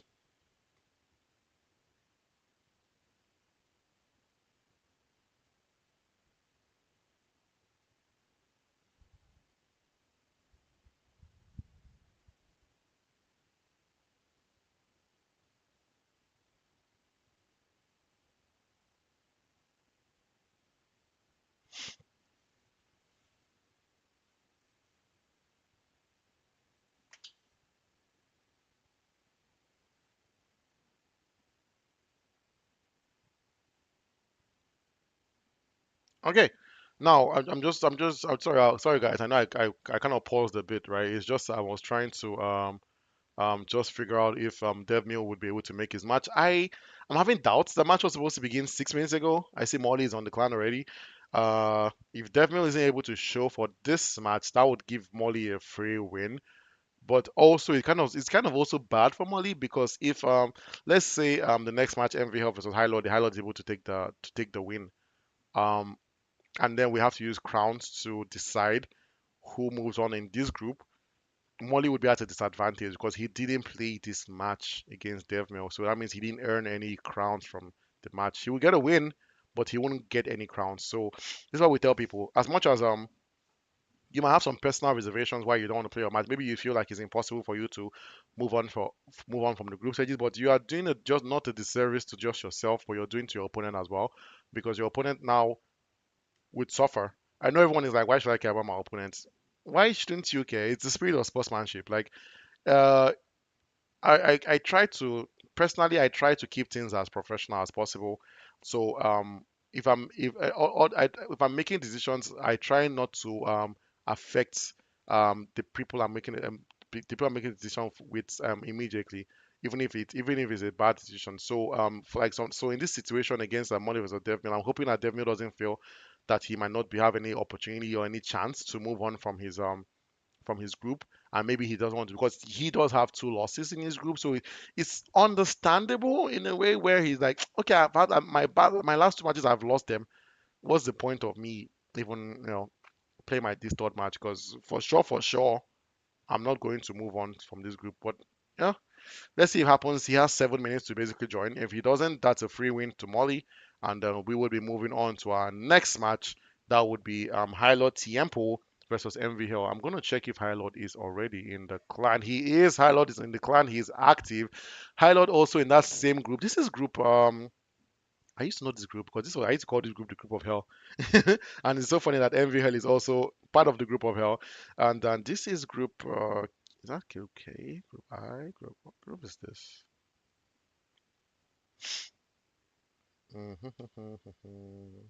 Group L. Yes, Group L with him, MVL, Dev Mel. I don't mind. I'm just doing rhymes with M. So right now, MVL is topping the group, but Molly and the High Lord still have a chance to actually win. Like if the High Lord actually wins this match against MVL, the High Lord actually he might be the one to move on to the round of 16. That's what's funny about this, because Molly would now Molly because of this Dev Mel not showing up. Molly only has 3 crowns. Oh, oh, that is. I just realized something. That means I don't think Molly would. It doesn't matter what happens. I don't think Molly would be the one moving on from this group. That is so sad. Yeah, he wouldn't be the one moving on from this group because he only has 3 crowns. So MVL already having 4 crowns, and yeah, yeah, it's that's a sad realization I just realized now, but it's okay. It's all right. Things like this happen. But that means the deciding factor of this group would be the next match, the Hilo Tiempo versus MVL match beginning in 5 minutes. Whoever wins that match would be the one moving on to the round of 16. So yeah, the nerves are high. Like, ugh, it's crazy. MVL has to lock in, but knowing MVL, he's someone that studies his opponents. Um, he definitely has studied MVL, and I really hope MVL. I saw he has studied High Lord Tiempo, and I really hope High Lord Tiempo has studied MVL as well, because MVL has been clinical, back-to-back wins in this group stage, winning against Molly, winning against Devmil. Now he just needs to get this last win to move on to the round of 16. That's going to be a very exciting match beginning in 5 minutes. I can't wait. I really can't wait to see how that match unfolds. That's gonna be a very very nice match to watch. Can't wait, guys. It's gonna be great. But yeah, not just that. The match after that, Frosty versus DTM. Oh, we have some good matches today. Like you see this Frosty versus DTM match. This is a very nice match. You know why? Because that's the same group with Stannis and Jinx. That's Group M. So right now, Stannis is topping that group. So basically, Stannis has to win Jinx to guarantee that he moves on to the round of 16. I know right now from the group table, Jinx has lost his last 2 matches, and Stannis has won his last 2 matches. So yes, I know Stannis is the favorite um, um, for that match. But still, though, you see the class round, you see how the matches this has been. The Iron League tournament has been so crazy that upsets have been happening left and right, up and down, front and back. That if Jinx is able to steal that win from Stannis, and Frosty is able to, and Frosty or DTM are able to get a win, then it might not even be Stannis moving on to the round of 16. So it could go anyone's way in that next match. So that's gonna be insane. Yeah, I just got confirmation from our team that Devin is a guaranteed no-show, so that win automatically going to Molly. We've had back-to-back no-shows now. First no skill, now Devmil. But I can guarantee the next match, Hilo Tiempo versus MVL, that is going to happen for sure, and that's coming up in 3 minutes. Yeah, so now that I have some 3 minutes in between this match, I'm going to give you guys a bit of a download also of something that we also have cooking on our website. I mentioned this last stream and I'm going to mention it again, is the Ion mentorship program.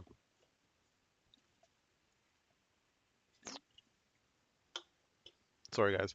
So what the Ion mentorship program is a simple program where we pair you up with some of the best players already in Clash Royale, like Vlad Tepes, like Just Manifest, and and with anyone else that's out there that thinks that they have what it takes to be a mentor for another player. Send us an email at admin@theionleague.net, and we will reach out. We will coordinate with you and see if you are a good fit to be a mentor in the Ion mentorship program. And how it works is very simple.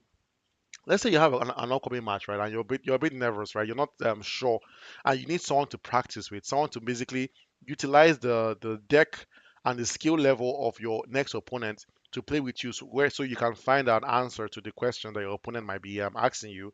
That's what the Iron Mentor is for. You can simply go to our website, register to be set up with a mentor, and then we will link you up with a mentor. You can either choose you can go and see your mentor, see what they are good at, basically where they shine, and you can choose the mentor that fits what you're looking for. Or you can go and pick a mentor by their name. Maybe you've been watching let's say Molly is a mentor, and maybe you've been watching Molly's matches and you're like, oh, I love the way this guy plays. It's the way he places his deck, the way his reaction speed, like everything about him is just beautiful to watch, and I want to train on that this guy.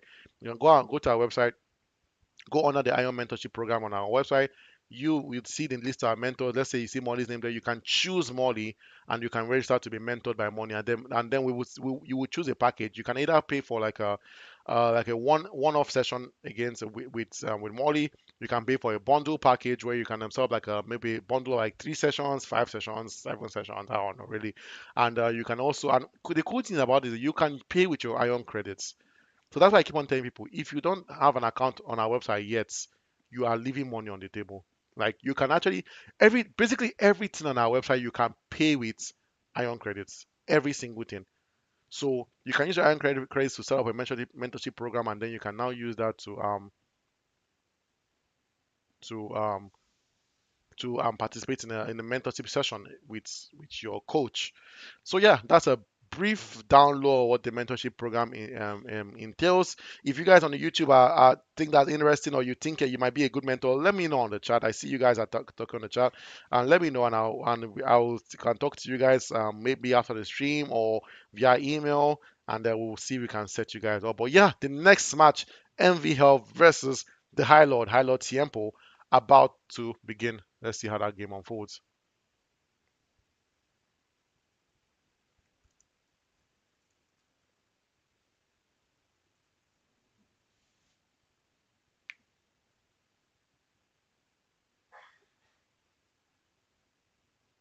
Match about to begin. Both High Lord and NVL are already active. I want to see how this game unfolds because this game is the decider for that group, and none of these players are going to want to leave it on the table. And the match has begun. NVL versus High Lord Tempo. Let's go watch some gameplay, guys. In the words of Rose, hello, hello, hello. Welcome, guys, to the next match of this tournament. We have the High Lord himself, High Lord Tiempo versus MV Hell. MV Hell repping the red corner, which is fitting his name, and then High Lord Tiempo in the blue corner. Let's see who comes out on top. And look at that beautiful response by MV Hell using the bandits to deal with High Lord's Dark Goblin. The reaction speed of MV Hell has been insane. But look at the High Lord, two goblins, the giant goblin and the goblin prisoner, both going to that tower of Envy Hell. And look at the amount of damage the giant goblin does. That was crazy. Taking Envy Hell down to 2052. But now look at this charge by Envy Hell. The prince is out, the Mega Knight is out, the bombers are out. How will High Lord react to this? What? The bombers connecting, and then the Mega Knight doing massive damage on that tower. The High Lord not having enough elixir to deal with the Mega Knight. Will that tower go down? No. 101. That was insane. Look at MVL telling you, I'm going to give you some schooling, okay? I'm going to give you Clash Royale 101, and that's what he was able to do in that in that attack, taking High Lord's tower down. Whoa, that was crazy. The bandit able to connect on that tower just before the picker was able to drop down. Look at MVL. I tell you, MVL studies his opponent. He's like the Batman of the Iron Class tournament, if you ask me. Easily taking the High Lord's tower, the first tower down already in this first game. And I think the High Lord might have given up. Look at him letting that prince get all the way to his king tower. I don't like seeing people that give up too early. I have come back from one tower down. But clearly I'm wrong. I think the High Lord hasn't given up yet, but the evil Mega Knight pushing everyone back. It's an evil versus evil match we're seeing here, guys. But MVL using an arrows to deal with the goblins, also deal with the Dark Goblin at the same time. That and with the rock firecracker, that was very smart by MVL. That evil Mega Knight has to be dealt with by the High Lord. How would the High Lord react to this? What is the High Lord doing? He's letting that evil Mega Knight get to the tower. That's going to be massive damage on his King Tower. And I'm right. The King Tower down to 1851. MVL still standing at 1924. But that Goblin Giant gets into that tower. That guy does so much damage. Look at the amount of damage on that tower. Taking that tower all the way down to 14, 1-4-4-4.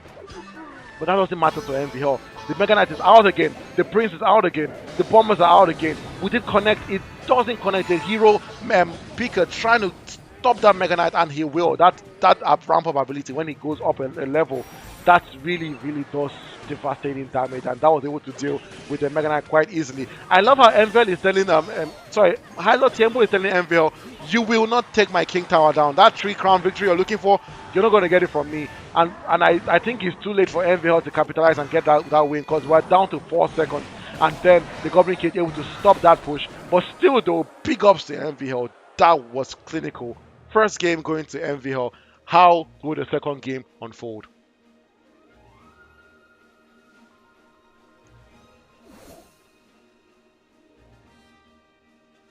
We're down to game 2, folks. Still MVL versus Hylord Temple. This game could still go anyone's way. I see Hylord is utilizing the evil Goblin Drill. This is such a disgusting evolution. We've seen it time and time again. Do massive damage to people's towers. I wonder how MVL deals with that, because MVL now starting with a furnace. I think MVL is utilizing the evil furnace. One of my favorite evils in the game, actually. Not used as much as I would hope it to be used. I wish people used it more. And then also MVL using the evil Valkyrie as well. That's evolution that is very difficult to deal with. I want to see how High Lord reacts in this match. The Goblin Demolisher is out, and MVL utilize both players using a poison spell combination, poison for poison, right? And now will that guy get to tower? Obviously not. The poison spell still doing some damage, and then the Hell Drain. I don't know why Supercell did that. Like, I feel like they shouldn't have had the Goblin Demolisher lose health as he's running towards the tower. He should not be losing health. He should still be moving there. I don't see the point, but hey, maybe it's to keep the game balanced. And now the Giant Skeleton is out. This is a card that got nerfed to the ground in the last patch update for Clash Royale. That was crazy. He did like 1,000 damage to the tower when he got to the tower, but that got reduced to 640 damage. So now he's not the best card to be using anymore. But look at the evil Goblin Drill is out, popping in and out of that tower, doing some good damage. But look at that, MVL reacting quite well. The Valkyrie able to comfortably deal with the evil Goblin Drill. That didn't pay as much dividends as I thought it would, because the evil Goblin Drill is a card that when you see it out, you know damage is coming. And look at MVL. Now this is the graveyard poison combination. Oh my lord! As Kingsley would say, last time we saw that was in the Dark Ages. But hey, that didn't do. Ooh, wait. Now I think about it, whose poison spell was that though? Was that a Hylos poison spell, or was that MVL's poison spell? I have no idea. Now I think about it, because it felt like those skeletons were doing a lot of damage. But look at this Goblin Demolisher just doing so much. When he gets to the tower, it doesn't. The Giant Skeleton able to stop him from pushing to that tower. That Giant Skeleton needs some kind of support, right? But look at this. This is so smart by MVL. Giant Skeleton in front, distracting the Princess Tower, and then the Graveyard spell. But now the Highlight Poison spell. That is the Highlight Poison spell. I just confirmed that, because those skeletons were dying immediately they came back up, and that Poison spell was locking in, able to stop that Graveyard Giant Skeleton push. The Highlight is playing very differently than we saw in the first match. MVL in the ropes right now. MVL has to chin up. The Highlight now send the Giant Skeleton on the other side. I don't know if he's trying to do the 2-tower strategy, trying to bait MVL. Oh, this is so smart by MVL. The Giant Skeleton on the other end, and now he's trying to use the tactic of the Graveyard Spell Giant Skeleton. Will that Giant Skeleton get to that tower? He does! No! This is not going to be good. This is going to be massive damage from Highlight Tempo. Whoa! What? The tides have changed. The tide have changed. With that evil Goblin Drill be able to do something. MVL dropping his poison spell to stop those goblins from doing any more damage. But look at that massive damage. That is still crazy. What? This game can go anyone's way. The High Lord at 701, MVL at 714. Both players playing at equal footing. Graveyard Spell and Graveyard Spell out again. Will he be able to do some damage to that tower? That Giant Skeleton is going to get there again. No. High Lord has to deal with that. What? What is happening? What is happening? That was insane. No, that was crazy. MVL, respect to you, my brother. That was crazy. Nah, this guy deserves to move on to the group stages. Anyone that says that MVL doesn't deserve to move on to the round of 16, you are talking trash. You are chatting trash. That was crazy. Big ups to Envy Hill. Guaranteed. Envy Hill moving on to the round of 16. You guys need to watch out for Envy Hill. For those that are out there, that Envy Hill is not on your radar. That you're thinking, you're seeing yourself in the round of 16. You're thinking, no one here is going to challenge me. You see this guy called Envy Hill. Watch out for him. That was clinical, guys. That was crazy. I was on my toes for that match. No, no, no, no, no, no, no, no. No, no, no, no, no, no. This MVL guy is a force to behold for sure. He's someone that you have to watch out for in this tournament. Look at Samuel. Samuel is saying, wow. I look at Ubong. Ubong saying that is mentor me. I need a to be honest, Ubong, if you want some mentorship done, like some quick matches done, when is your match? Is it this first stream or the second stream? I have to confirm that. If you have some time in between this stream, I don't think I'm the best. I don't think I'm that great in Clash Royale, if I'm being very honest. But if I know I'm seeing from the group chat, I'm seeing Praise is on the group chat. Yo, Praise, chat a bit with Patty Jollof Rice. Give him some mentorship, right? Between this period that both of you are not playing the match, if you have some time, because I'm kind of busy right now with the commentary, right? But Praise, please let me know if you're interested to um to uh to train Ubong a bit before his match. If you are, um, let me know. I can hook you. I can kind of pair you guys together on the WhatsApp. I can tell the team at the back to pair you guys together just so that you can help him a bit. Because I really want to see Patty JR shine in his next match against the Rockstar Alfie. That's going to be a very difficult match. The Rockstar has been clinical so far. So I know that I can understand where Patty JR is saying he needs some training. But yeah, Praise, I agree with you. Yeah, Tempo sold that second game. He did. He did. He wasn't able to immediately. MVL locked into his second tower, did that two-tower strategy. It felt like the High Lord couldn't deal with that. Like I feel like he was kind of like all these single-minded organisms, right? He was focusing so much on that left tower that immediately um MVL moved to the right tower. It was over. He couldn't deal with it. It's either that or he was focusing more on attack and not on defense. And that immediately that Giants getting got to that tower, I knew it was over. That first time it happened, massive damage, doing crazy damage to that tower. And God, I have to say, big ups to MVL though. That match was not looking like it was going his way. Most of the match, I was almost like sure that this was going to go the high lows match in that second game. But look at MVL, not backing down, pushing through. Nah, nah, nah. See, if I did have Envel has joined one of my favorites. I have to say, I'm sorry, I shouldn't be as a commentator, I shouldn't be biased, but I have to say, Envel is someone that I've added to my radar. He's someone that I'm going to be watching for his matches. I can't wait for the end of today to see how the round of 16 matches turn out. Because at the end of today, I will know who is playing against who in the round of 16. I can't wait to see some people. I can't wait to see that match. I want to see who Collins plays against. I want to see who JM plays against. I want to see who MV plays against. I want to see who Sean plays against. And even Wesley K. Are some people that I want to honestly. Even the collector, like I don't think there's anybody I don't want to see who they're going to play against. Everyone has moved on to the to the group stage. Is such a good player that watching their match is just beautiful. It's just going to be beautiful. Yeah. So yeah, that game was insane. In 3 minutes we have our next match is Frosty versus DTM. I'm gonna check with our team at the back if sorry guys, so I don't know where this one is coming from. Where if they have gotten a hold of either Frosty or DTM. Um, Frosty still having a chance. DTM still having a chance in their individual groups to see if yeah, both Frosty and DTM still have an opportunity to move on to the round of 16. So I really hope that they make their match and but now I can see from Group L, definitely not what I predicted when this group was made. It will be MV Hell moving on to the round of 16. So now from the round of 16, I'm going to check how many groups have people that have already moved on. I know from group A doesn't have anyone yet.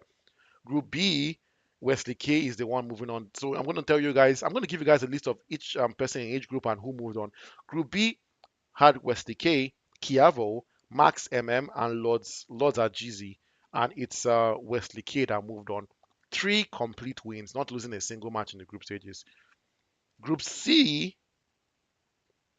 Group C doesn't have anyone yet that has moved on. Yeah, because I think some matches got in Group C got rescheduled. Yes, matches in Group C got rescheduled, so there's no one in Group C that has moved on to the round of 16 yet. Group D, Kanye Jr. is the one that moved on to the round of 16. That same group has having Kanye Jr., having Mr. D&D, having Blue Martin, and having Malvix. Kanye Jr. three complete wins in his group, not losing a single match. So clearly deserving them deserving to move on to the round of 16. Let's keep on moving to the next set of groups. Now that's Group D. Group E, we have Saints being the one moving on to the round of 16. Same group, we have Saints, we have Ninja, we have Archangel, and we have Bad. Saints having complete three wins, and that's why he moved on to the round of 16. Now, the next group, Group F, that's the group that has Jesus Manifest, DB Ron, Stardan, and Hive Mind. And JM, Jesus Manifest, being the one moving on to the round of 16 in that group with three complete wins. These people, almost everybody that is in that group, three wins, three wins, three wins. Sorry, you. I said, oh, sorry, you. What's going on? Everybody's three wins, three wins. Not even anyone. I'm not seeing anybody so far that moved on with two wins and one loss.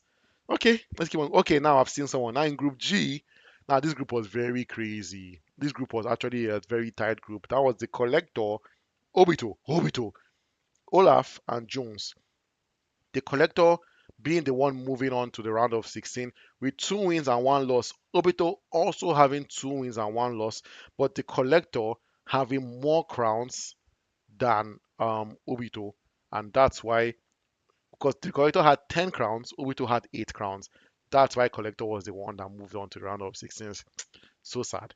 That was a very sad group. That happened last weekend. Now we have Group H, the group with Sean, Star CR, Clasher, and Venom.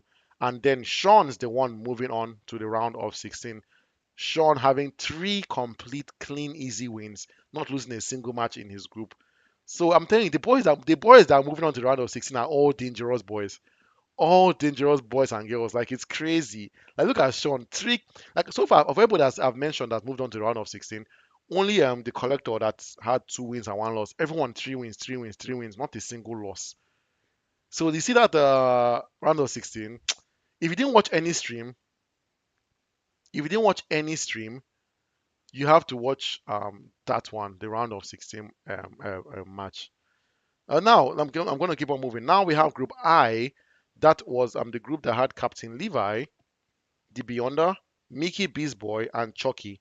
And Captain Levi is the one that is moving on from that group to the round of 16. Captain Levi with three complete wins in his group, not a single loss. Are you guys seeing noticing the similarities in each group? Everyone is three wins, three wins. No, it's that round of 16, only monsters, oh. Only titans, only champions in that round of 16. Not one single person that, like you can see, and they were lucky. No one was lucky to move on to round of 16. They all deserve to be there. So that's Group I. So now we're in Group J, which we had a match today. That was the group with Collins, the Corrector, Blade, and Malik Tigeria. Collins now being the one moving on to the round of 16 with three complete wins as well. So congratulations, Collins, once again moving on to the round of 16. Now we have Group K. That's the group with Kempachi, Osho, Gollum, No Skill, and Promise Skill. And then we have so right now, there's no one in that group that has moved on to round of 16. Those groups, they have people in that group have two matches today. We had an earlier match today, Gollum versus Promise. Gollum coming out on top. Then Kempachi was supposed to play against No Skill. No Skill was a no-show, so Kempachi got that win. So right now, Kempachi and Gollum are still sitting at number one and number two in the group. And oh, I see DTM has now joined. Oh yeah, the match was DTM versus Frosty. I think DTM is going to make it amazing. That's so good. I was about to rule him out, but DTM coming at the last second to make his match. So we might actually watch it. Oops, that's a wrong match. Let's see. Let's see if DTM shares the right match. Yes, DTM has shared his match. The match has begun. DTM not here to play. Let's go watch some Clash Royale gameplay, everyone.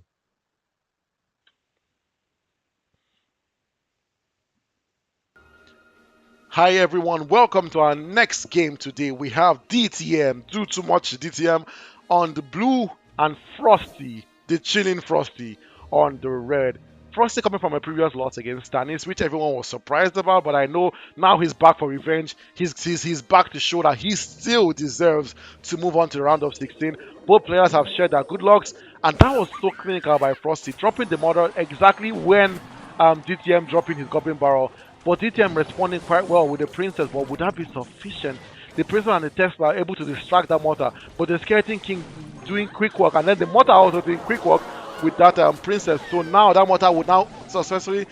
He didn't lock into the tower yet. That's insane. The Valkyrie still coming in, but now that Dominion able to get some hits on that tower. But DTM, that was such a good reaction by DTM. He was able to come back from that dropping the dropping the Goblin Barrel and the Berserker on the left to come and defend his tower on the right to defend his tower on the left when the mortar was dropped with the Skeleton King.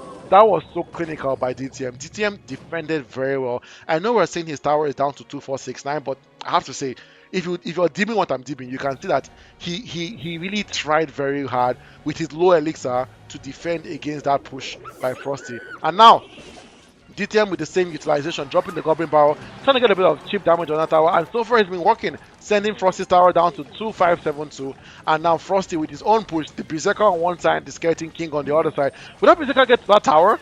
She did! What? That was crazy though. I didn't see the Berserker as a card that could tank a lot of hits, but clearly I'm wrong. And now the Skeleton King on the other end by Frosty. Will he activate the ability? No, he doesn't. Interesting. I've never seen a Berserker Psycho deck before. That's interesting though. He's just dropping the Berserker time and time again. But I think Frosty's main win condition, his main push from this deck is going to be the Skeleton Barrel and the Mortar. The Tesla going in at the perfect moment when that shell of the... This is the second time that's happening. That's why I love the Tesla, right? Going in to miss the damage of that shell from the mortar 2 times in a row. The mortar just being too slow to lock it. And now the evil Goblin Barrel is out. How will Frosty deal with this? Look at that tower. And then the Princess locking onto that tower. Frosty is on the ropes right now. Frosty has to lock in. Because DTM's the strategy is working. The Princess and the Goblin Barrel combination doing some cheap damage. But now the mortar, the evil mortar is out. DTM having to react to that. Having to constantly drop troops on the field just so that mortar doesn't lock into his tower. The Skeleton King abilities are activated and the Skeleton Barrels are out. The log coming out at the right moment to deal with all those skeletons. And now will he leave his tower to deal with the minions? Not precisely. Dropping the Princess to also help his tower. That was good defense by DTM. Yes, I know he got some damage in, but that was still clinical by DTM. And now DTM with the same strategy, dropping the same Skeleton Barrel, trying to get some chip damage. I wonder if this chip damage will be sufficient for DTM to get a win in this match, because now we're down to overtime. It's been chip damage over chip damage. DTM leaking elixir, surprisingly. What happened there? Felt like he lost connection for a bit or something. That was crazy though, because now his tower is down to 1578. Still, he still has the upper hand, but the mortar is out. The ability by the Skeleton King has been activated, but the Valkyrie has just been offering so much value this whole match. Being able to deal with the skeletons from the Skeleton Barrel, being able to deal with the skeletons from the Skeleton King, but the mortar has blocked in. Oh no, this is not good for DTM. This is really bad. The mortar locking in, the shells of the mortar hitting the tower, and the fireball also coming to help to get some additional hit. But the evil goblin is out. With the Berserker and the Archer combination be able to deal with this quite easily? Yes, they do. But still, this is a really smart tactic by DTM. I love what he's doing. Doing the 2-tower attack. Look at that tower down to 292. What? DTM just had the Rockets. The final card of DTM being able to come and seal the deal to close the day. That was so good by DTM. That was clinical. And guess what's crazy? DTM star was down to 187. Frosty just had to get one more lick into that tower with the fireball, but DTM's rocket faster than Frosty's fireball, and DTM getting the win. That was down to the wire. That was crazy, guys. That was a hype match, guys. You guys, let me know what you think about that first game. But now we're down to game number 2. Frosty beginning with the Royal Recruits. This is a card that I swear to God, before this tournament, I thought no one used the Royal Recruits. I don't know why I thought that. Because when I play Clash Royale, I don't see this card used very often. But now my logic has been changed drastically. Because almost every single game, we've seen the rare recruits being used, and that was so smart by DTM.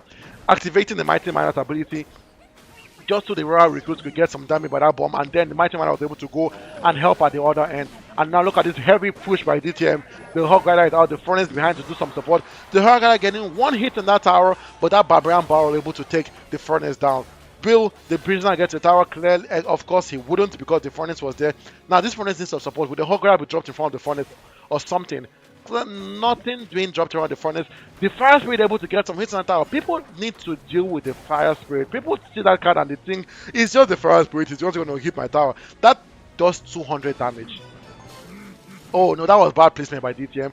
DTM dropping the Mighty Miner as a bit of distraction against the flying machine, but the flying machine not able to get close enough to the tower, so the Princess Tower wasn't shooting at it. But now that was smart by DTM, activating the Mighty Miner's ability, just so the flying machine could get closer to the tower, so the tower could do some damage to it and also get the bomb hit by the Mighty Miner. I wish the Mighty Miner's bomb did a bit more damage. It's a really, really low damage, and I don't like how low the damage is. But the Evil Furnace is out, constantly spawning those Fire Spirits. Those Fire Spirits are cards are very difficult to deal with if you don't know how to deal with them quite well. Look at that, 2 Fire Spirits, one going on one end. With Frosty reacts like he doesn't, he lets that tower get the hit. That tower down to 1756. Frosty was leaking elixir for a bit, which was surprising though. I was hoping that he wasn't losing connection, but he wasn't. The Evil Goblin Cage taking that Hog Rider for a ride, doing massive damage. See guys, I was playing against someone, I think yesterday, that had the Evil Goblin Cage. That card took my Mega Knight in and killed my Mega Knight by itself. The Evil Goblin Cage is a disgusting defensive build. I think whoever set up that card was just drunk when he wrote the code to give the Evil Goblin Cage that ability, because that is a broken ability. Being able to deal with almost any single card on its own. I think he deals with the Pika, deals with the Mega Knight on its own. Look at this heavy push by Frosty. Frosty taking one tower down. DTM not being able to respond to this. This second game should comfortably be going to Frosty. Frosty with a good game because he knows it's over. DTM not playing anymore because he knows it's over. We are going to game 3, folks. How will DTM react to this? How will Frosty change his strategy in this final game? This group, anyone can still be moving on to the round of 16. Let's see how things unfold. The Sauce Bush is out. Frosty dropping that Sauce Bush. I'm surprised though, DTM dropping the goal so far behind, but hey, he was able to get there because of the nerf on the Sauce Bush. The Sauce Bush now spawned the goblins a bit more backward, a bit farther away from the tower, and now that gives troops more time to react to it. I think Stannis is cheering his boy up, he's cheering Frosty on. With that Giants get to that tower, he shouldn't.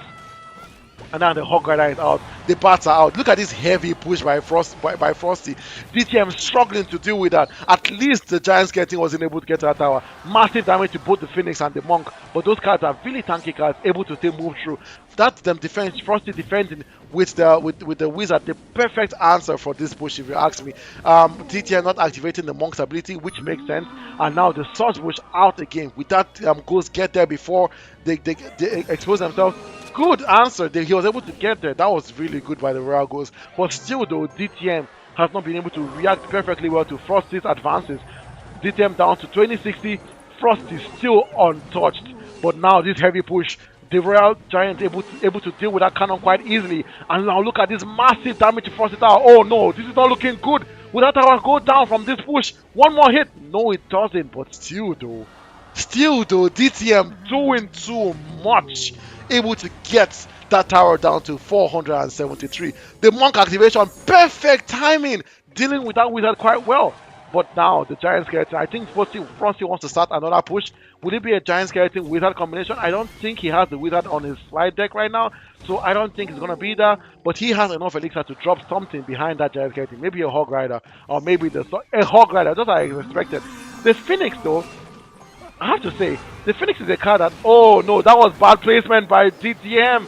DTM dropping the Fisherman a bit too far away. I think he was trying to drag the Hog Rider towards the King Tower, but that didn't work out very well, and Frosty capitalized on that, able to get that tower down, but still, DTM still has a chance. Frosty's tower down to 473. Will Frosty decide to defend, or will he push for the second tower? I think he's choosing the defensive route, and now all he has to do is chin up, lock in, drop that cannon just to make sure that DTM is not able to advance. And I don't think DTM having any spell card in his repertoire to be able to get that tower down. This is looking really good for Frosty. Frosty just needs to keep the pressure on and make sure he defends that tower that's down to 470. The fisherman pulling the Hogger away so fast. And now, oh my goodness, what was DTM thinking? He should have started cycling that poison spell a lot earlier. And I love what Frosty is doing. Frosty not using his cannon, saving that cannon for the Royal Giant. Game 3 comfortably going to Frosty. That was so good.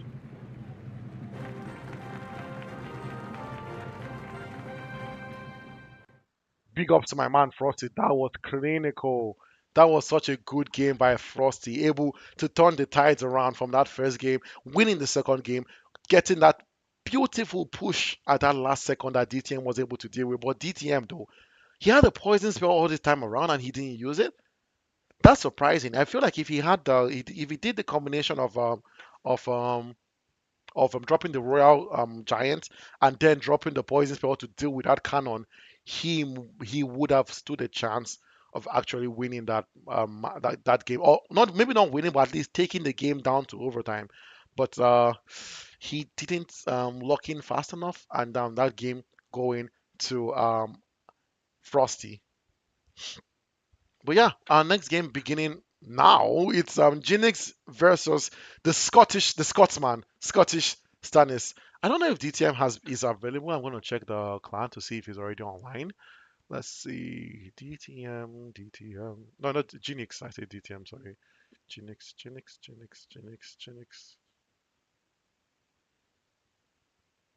Oh yeah, it's okay. I see Jinx is on the clan already. So yeah, I hope that he's able to make this match.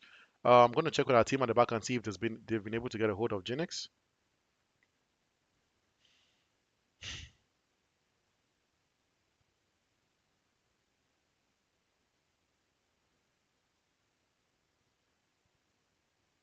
Okay, I see.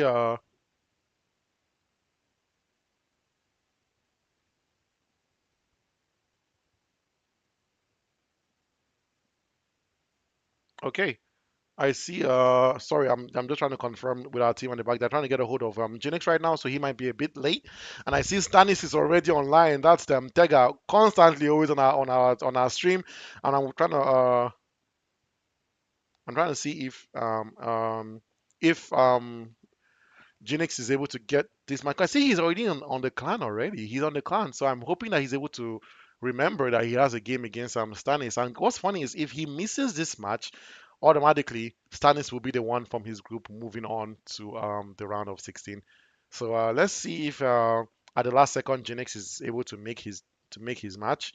Because yeah, that's group M is a group that is unfolding slowly, and I want to see how things unfold. Now, after that match, we're going to group N. So group N, group O, and group P. Nope, those groups are all three people groups. Those are the only three people groups we have. And so right now in group N, we have Demon King, and Demon King is topping the group right now with 2 crowns. Same as G Divine. G Divine also having 2 crowns, and then we have Dan Babaner at the bottom with 2 losses. So what's funny is the match after Jennings versus Stannis will be the decider match. Who moves on from Group N, either Demon King or G Divine. Whoever wins that match is the person moving on from Group N. So yeah, that's a very interesting match that's going to happen very shortly. And yeah, right now we're just waiting for Jinx. I'm hoping he can make his match. I'm really hoping he can make his match. Let's see how things unfold.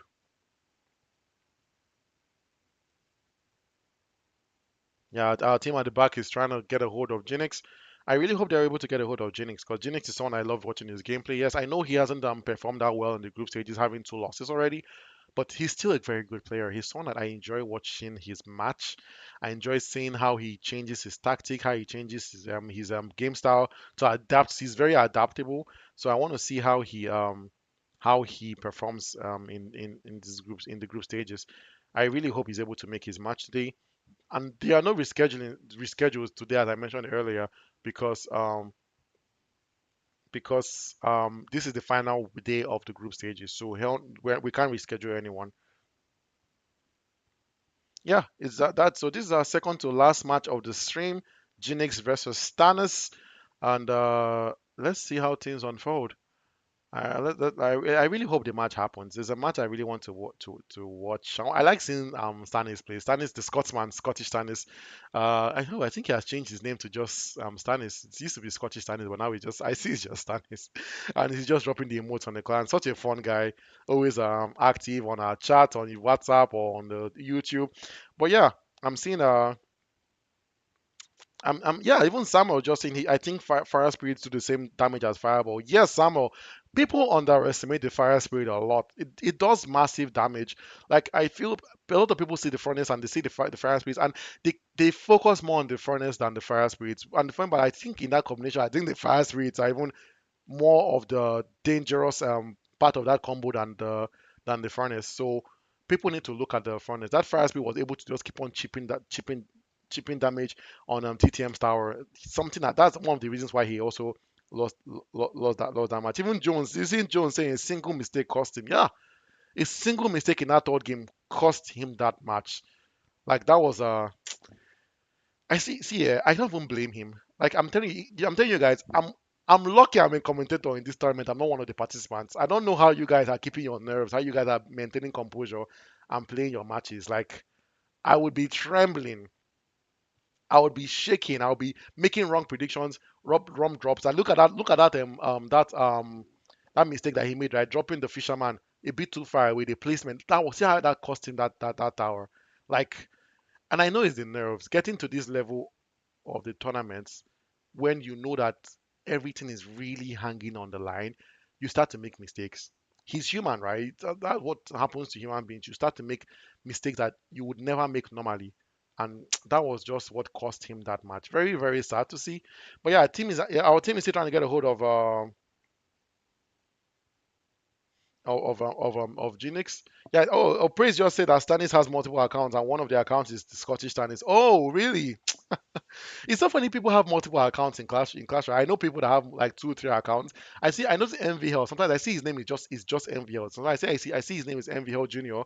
So I know he has 2 accounts. I think he has a junior account that's constantly on the Iron League's clan, and then he has his regular main account that he uses to play the battles. So who knows? I might make a Dennis Junior account and just start Clash Royale from the beginning again. So just to kind of nostalgia, right? To see how things were at the beginning, how the matches were a lot more easier. But yeah, it's looking like it might be a free win for Stannis, which is very anticlimactic if you ask me. Because look at them, Frosty able to get a win against DCM.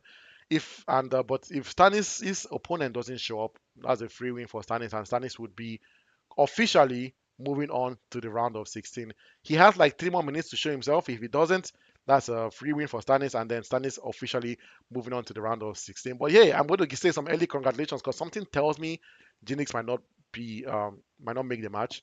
So hey, early congrats to you, Stannis, man. Congrats to you. I think he would be moving on to the round of 16.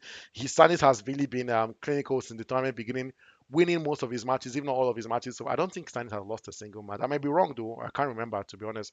So many matches have occurred. I think we've had over 100. What am I even saying 100? That's some rookie numbers. Over 200 matches since this tournament began. So it's hard to keep track. If I'm being very honest, it's very hard to keep track. But yeah, I think that will be a free win for Stannis, and then we'll be moving on to our last match of the day, the Demon of this stream, not of today. Sorry, there's the Demon King versus G Divine. So yeah, let's see if we are able to get that match happen. Samuel is saying has the corrector played? The corrector was supposed to have a match earlier today, but he was a no-show. Yeah, and that win went to Collins. Like our team tried to call him, our team tried to get a hold of him, but we couldn't get a hold of the corrector. So that's how he got a loss and win for Collins. So Collins is the one in that group moving on to the round of 16. I know it's sad. I really liked the corrector. I loved watching him play, but it seems like your twin Samuel will not be joining you in the round of 16. But hey, big ups to you, Samuel. I see you on the round of 16 already at the collector. That your group was dangerous. Your group was a very scary group. and you are able to get the upper hand over Obito, which is a huge accomplishment, and you deserve to be in the round of 16. You and Praise, both of you on this chat, round of 16 people already, and now Tega officially, we just got confirmation that yes, Stannis is moving on to the round of 16. It's so funny, I'm adding another X to Genix's name to say he was a no-show. So now, yeah, so now you see, it's so funny. It feels like maybe joining this YouTube chat gives you good luck because I think that most of us, most people that join the YouTube chats are moving on to the round of 16. Maybe hearing my voice is a bit of good luck to all these people that are here. So please, guys, as I mentioned, tell your friend, please come and join us. Join us on this stream. I know normally we normally have two commentators. It's just me today, so maybe it's a bit more boring. I don't know, but still, I like interacting with you guys. I like giving you guys some good commentary. I like talking to you guys on the stream. So please, please, please tell your friends, tell your family, as I always say, tell your ex and your ex's ex, and tell your ex's new man, come and join us on the stream to enjoy this clash, the Iron Clash together. But yeah, that match, that win going to Stannis, and in 6 minutes, our final match of the first stream, we will have the G Divine versus the Demon King, which is funny. It's like Divine versus the Demon. G Divine. I don't know if G stands for God. God Divine versus the Demon King. Who's gonna come out on top? If if it's real life, we all know who's coming out on top is the G Divine. But let's see if things will be different. The battle of Heaven versus Hell. Let's see what happens in the next match, beginning in 5 minutes.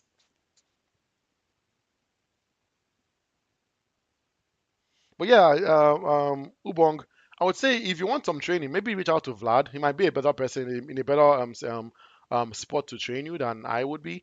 Reach out to Vlad and see if he has some opportunity to train. I'm sorry, I wish the mentorship program was already set up on our website.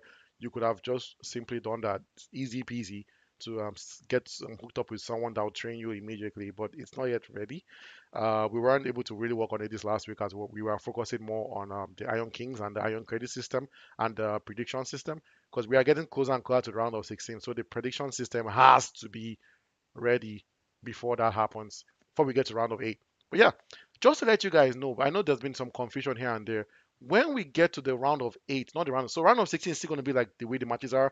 You play against, you play one match against your opponent, one duel match, and if you win, you have won, and that's about it. Your opponent is knocked out. That's why it's called the knockout stages. But when we get to the round of 8, it changes a bit. It's going to be still be dual matches, but it's best 2 out of 3 dual matches. So that means you and your opponent to play one dual match. Whoever wins, we'll give you guys a 5 minute intermission to go and change your deck to see maybe I'll take this card out, I'll take this card in, just to make change your strategy because maybe you'll make a fourth deck and maybe you can start with that instead, and then you have another dual match. So there'll be best 2 out of 3 dual matches. So those matches will be hotter, they'll be a bit longer than the matches that we have now. The matches we have now, each match around 10 minutes, but those ones will have like 30 minutes allocation for each match. So the matches will be longer, but they will be more epic, more insane. So just to give you guys an update, it's on our website. If you guys don't know, if you guys are wondering what is the outline of our website of our tournament, on our website, go to www.theironleague.net. Under tournaments, there's an option there said rulebook. Click on rulebook, you will see the complete outline of the tournaments. I don't think I've mentioned that before. Sorry if I haven't. But if you want to understand like every single nook and cranny from the playoffs to the group stage to the round of 16, how it's going to work, go to www.ironleague.net. Under tournaments, you're going to see something called rulebook.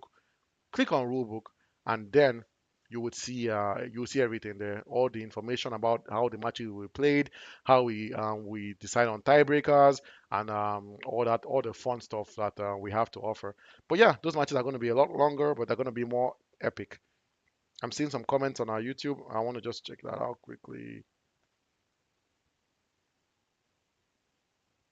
So so would the final match be 3 or 5? The final match is just 3. I don't think it's 5. I'm almost 100% certain that it's just 3.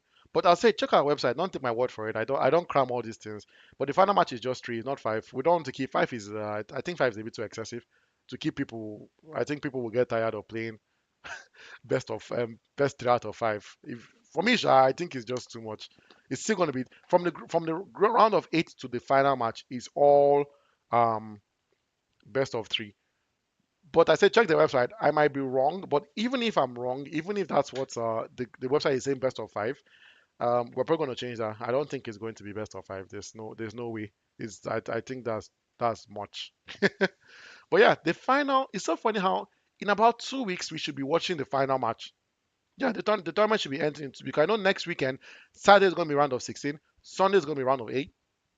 So what that means is after Saturday's match of round of 16, everyone has to check their schedule immediately. So our team is going to be working very fast. We're going to have only one stream session for the round of 16, and then after our stream session, we're going to release the schedule for the round of 8 immediately after that session is over because we can't release it without knowing, right, who is making it there. So we will release the information. We will send out emails to every single person that has moved that for the matches the next day. The round of 8 will happen on that Sunday, and then the round of 4, the quarterfinals will happen the next week Saturday, and then the Sunday will have the final match. So in 2 weeks time, we're going to have our final match. But yeah, the next 1 minute, we are going to have our final match of today. It's going to be the Demon King versus G Divine. I haven't heard anything from those two. I'm going to check with our team at the back if they've been able to get a hold of either of those two people. So I think our team at the back is still working to get a hold of the two of them. The match is supposed to begin today, which is funny. This match has to hold because if they both don't show up, what would happen actually if they both don't show up? That's gonna be interesting because they are both neck and neck in their group, and they both have to play this next match. So if they both don't show up, we will have to. I don't think we have a choice. We will definitely have to reschedule them because someone has to get a win and move on to the round of 16. So let's see. Let's see if one of them shows up, which would be so funny. If if one person shows up right now, that person has gotten an automatic um ticket to the round of 16. Talk about luck, right? You didn't have to play a final match. You just showed up and bam, you made it to round of 16. But yeah, yeah, they both have to show up because they both have equal crowns, equal points. So if they both don't show up, we kind of have to make them play. Like somehow they both have to play. This match has to happen. G Divine versus Demon King, because we can't give the win to Dan Bonnet because he has two losses, so he's at the bottom of the group right now. So for all fairness, that this match definitely has to occur. So yeah, we're gonna reschedule their match if they both don't show up. So yeah, we're waiting for this match to happen. Yes, I just saw Demon King just join the clan. Will G Divine make it? That's crazy. I'm going to check if G Divine is already in the clan. G Divine, G Divine, G Divine. I don't think. Oh, he is in the clan already. He is in the clan. He's not just online. I wonder if the team has given him a call. I'm going to confirm with the team on the back. Sorry, guys, I keep on getting distracted. I need to just check with the team at the back and see if they were able to call him.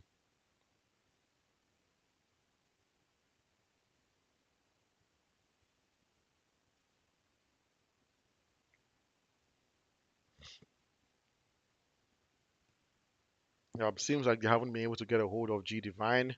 That's so anticlimactic, right? This was the match, the decider to see who moves on to the round of 16. But we haven't gotten a hold of G Divine yet. Let's see if he or she is able to make their match. I know our team right now is trying to call them again, to call G Divine again. So let's see if he picks up and is able to participate in his match. But if he doesn't, free win for the Demon King, and the Demon King will be moving on to the round of 16. Deservedly so because he made his match. So yeah, I can't take that from him. Yeah, we're gonna give G Divine a few more minutes, and we're gonna see if he's able to make this final match. If he doesn't, free win for the for. Oh, G Divine is online. So I'm so sorry. G Divine is online. So this match is actually going to happen.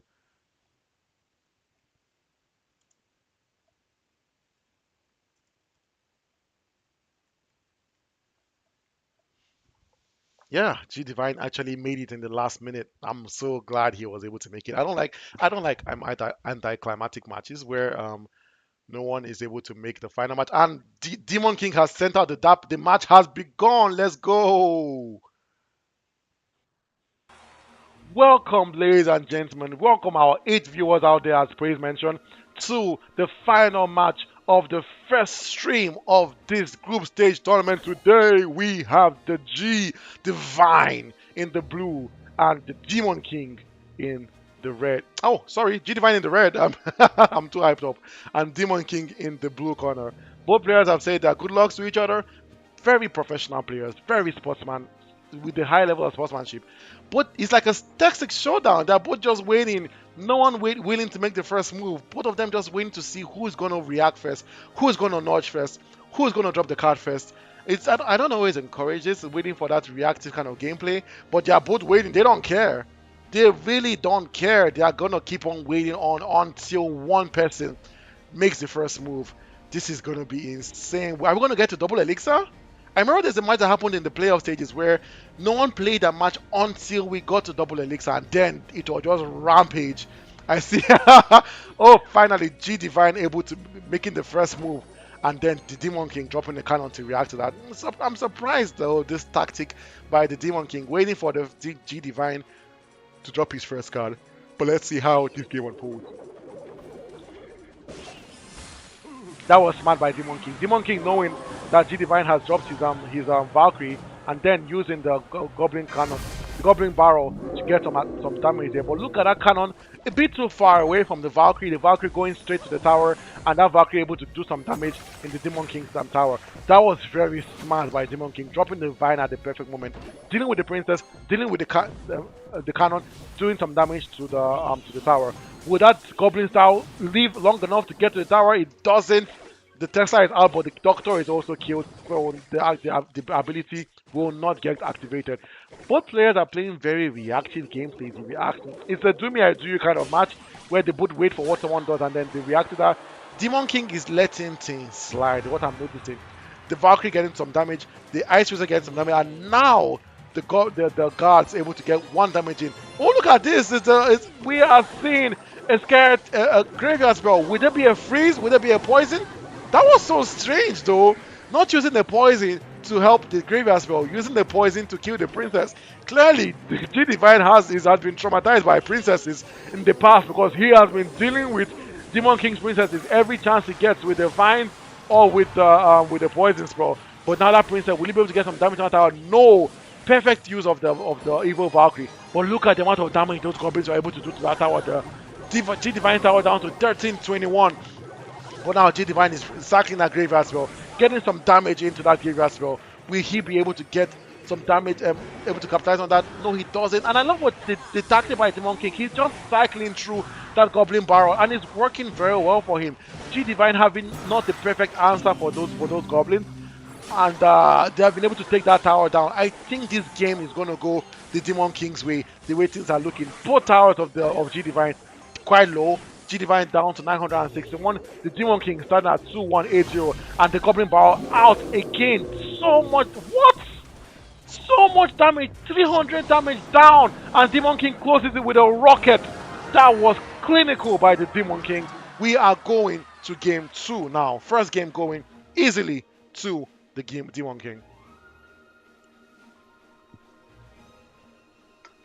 How will G Divine change his tactics from the first game to the second game? That was good by Demon King. It wasn't a trashing though. We got to overtime, but still Demon King capitalized on that. Are we gonna have a Texas standoff again? Clearly we do. These both players, they like to flank. I feel like I think these are kind of players that they like to I don't know. I can't remember what it's called. Basically, when you wait for your opponent to play and then you defend that and then turn that, they like to counter. Thank you. I don't know how I forgot the word counter for like the past 10 seconds. Yeah, I think these are players that enjoy countering, and now they're both waiting, counting down the game. Will G Divine be the first to budge like he did last game? I wonder if he's thinking if maybe him playing first was the reason why he lost, because now we're almost down the first 2 minutes. Oh, and then G Divine being the first to budge again, starting off with the Royal Recruit, and then the Demon King dropping the bomber to react to that. I want to see how this match unfolds. Would it be a regular Royal Recruit Prime combination? Yes, it will. The Royal Recruit Prime machine combo. But we saw this combo earlier today. I can't remember who used this in their previous match. But yeah, it's a combo that really does well. And now the Phoenix out by Demon King trying to assist. You see the Phoenix? It's a card that I have to say honestly, I'm not trying to hate on the card, but I haven't seen this card offer any value since this tournament began. Yes, I've been watching some matches online where I think there's a guy that's a self-proclaimed best Phoenix player in the world, right? Where he uses the Phoenix very, very well. But so far in this tournament, I haven't seen anyone use the Phoenix card good enough. Maybe it's just me. Maybe there's something I'm not seeing, and maybe others that are watching the stream. Maybe Praise is probably saying, but I'm not seeing. But the Phoenix hasn't been doing that well. But look at that, the damage on Demon King's tower, right? Demon King down to 936. G Divine standing strong on. Well, he was untouched until now, onto that Royal Giant. That was very crazy. The tide have been changed, ladies and gentlemen. Now Demon King is the one in the ropes. Now G Divine is the one that has the upper hand in this match, and he's not letting things go. The charge of the Royal Recruit will it happen? It doesn't happen. The monk coming in at the perfect moment to stop that Royal Recruit from charging towards that tower. But now it's a Royal Recruit cycle deck. What? That's crazy. G Divine constantly sending those troops. Demon King is struggling to deal with those. Look at the second tower. Look at the Zappy. Just doing so much assistance there to stop the tower from reacting. And will that tower go down without Zappy? It doesn't, but there's no way for Demon King to recover. Those Hawks should be able to do it. The Demon King not having any building troops to distract those Hawks. That tower is down. And the second tower almost down to. G-Man just should send those arrows down to take the second tower down to get small crowns in. But he doesn't, and it doesn't really matter if you ask me. Second game going to G Divine. G Divine with the oh no being salty, dropping the emotes. That's not good. That's not good. Will the Demon King get pissed and now take this third game seriously? Let's see how this third game unfolds. Are we going to have a Texas showdown again? I think we will. These two players are really... Oh no, that doesn't happen. G Divine dropping already, but I think he's just trying to cycle through those cards. I don't think he likes the cards to start with, so maybe that's why he did that reaction. And that was smart though, because what he did is he kind of forced the Demon King to react. The Demon King didn't have to even play that Tesla there, but now he had to. But you see, this is why I love the Tesla. It's already inside, so because of that, it's not getting any damage from the shell of the mortar. And now, Demon King now having to drop cards to distract that mortar from getting locked into the tower. Will the mortar get one more hit in? It does! It does! That was insane. The mortar being able to send one more final shell out just so he could get a hit on that on the Demon King's tower. Now Demon King has to deal with this hero musketeer and the skeleton barrel, and he deals with them quite well. That was such a good defense by the Demon King. Both players basically at equal standing right now. G Divine at 2845, the Demon King at 2786. Oh, it's a Mortar versus Exo standoff we have here, ladies and gentlemen. Who will lock on first? I think that the Exo is gonna get taking both of them taking both cards out quite easily. That was so good. The minions taking out the Exo on one end, and then the archers taking out the Mortar in the other end. Clinical defense by both players. I have to say, these both players are on equal footing. I have no idea who's going to move on to the round of 16 from this match, but they both need a win because this is the final match. This is the match that decides it all. Who will move on to the round of 16? We have a Tesla out there. It's so funny how this Demon King's deck is so similar to Molly's deck. This is like almost exactly the same deck that Molly carries, right? It's the same Evo Tesla deck with the Expo. The Tesla, the Evo Tesla, and the Archers defending against the Expo. So I wonder when Demon King is going to do that combination, when he drops the Expo and drops the Tesla to defend against it. Oh, the Evo's getting barreled out. He has to defend against this. And the Tesla to the rescue again. Honestly, Demon King Tesla has been the #1 card of today. Honestly, it's been constantly supporting Demon King to stop all the pushes of G Divine. But G Divine not slowing down, dropping the fireball to deal with both the Mighty Miner and the Archers. And then the Expo able to distract the skeleton barrel. But it seems like a waste of X-Bow if you ask me. That mortar has to get distracted, and that's what's happening here. Oh, that was so smart, activating the mighty miner's ability at the perfect moment, distracting the mortar and doing so much damage to the knight and the other cards that were there. That was high IQ gameplay by the Demon King. We are down to overtime, folks. Both players now refusing to let up. No mistakes have been made. Both players locking in. Who will take this win? We're about to find out. This is an epic final match of the day. Look at what's happening at that bridge, guys. The mortar doing some more damage. The firewall coming to deal with those. Oh, and the mortar is locked in. This is bad. G Divine knew that that was good. He even said the good game because he thought that was going to be over. But the evil Tesla coming in because Demon King needs to drop his X-Roll to try to lock in, and he does. That was smart there. Dropping the X-Roll and then the archers to support. Would the X-Roll be able to deal with that mortar and then lock into a tower? I think not, because there's just so much out there. The skeleton barrel is out there, and the knight was out there as well. But now the X-Roll is back out again. It's a cycle X-Roll time because Demon King knows he has to start cycling his X-Roll. Honestly, if you ask me, I think he needs to give up on the X-Bow strategy and start cycling his fireball instead, because the G Divine has been reacting. Oh my god, the X-Bow locked in! The X-Bow locked in! What? That's massive damage! That was insane! What? Now Demon King is the one with the upper hand.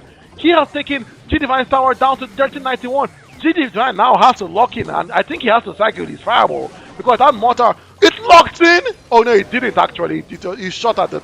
You see what I'm talking about? G Divine has realized that it's time to start cycling. There's 30 seconds on the clock. Why hasn't G Divine started cycling his fireball? I don't know what he's thinking.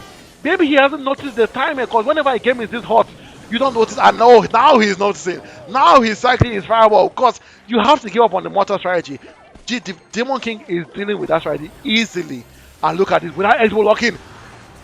G Divine locking in with the fireball. Both players cycling through the fireball. Who's going to take this win? I think it's going to go to Demon King to where that tower is down at 1 second. That was clinical. What? That was a good match by every standard. The Demon King able to get the final win at the end. That match was epic. That was a good match. I hope you guys enjoyed that match in the stream too. Everyone was on their toes, right? I see everyone is talking about that match right now. That was such a clean match. The guy is saying Phoenix is a good defensive card and for applying pressure with the egg. It is true, but I feel that better cards. And the egg almost never um does anything if you ask me. But yeah, yeah, what is this battle best of? I'm telling you, Tega, that was such a clean match. Even Praise is saying G Divine call, good game too early. Yeah, he called a good game too early. Yeah, I thought he was going to win it too, but he threw. Yes, you're very right, Praise. He threw at the last minute. That was a clinical match. But yeah, thank you everyone for joining me till the end of this stream. I'm surprised I was able to do this commentary on my own, but I think I did quite well. I hope I did a good job. I think I did, keeping you guys constantly entertained. I'm already losing my voice. I've been talking for a bit, but yeah, the next stream is starting in about an hour, and we will see you guys there. And we really want to see. We're starting the first game. That's Party JR versus Rockstar Alfie. Party, please practice as much as you can, man. Like really, I know it's you're probably getting the nerves because Rockstar on that group has not lost a single game, but I believe in you, bro. You can do it. But yeah, thanks everyone for joining the stream. I will see you guys in about an hour or 2 hours, okay? It's been your boy Dennis as usual. And if you're out there, please follow us on our Instagram. If you haven't, I have the Instagram handle on stream. And I will see you guys in a few hours. Take care, everybody. Bye.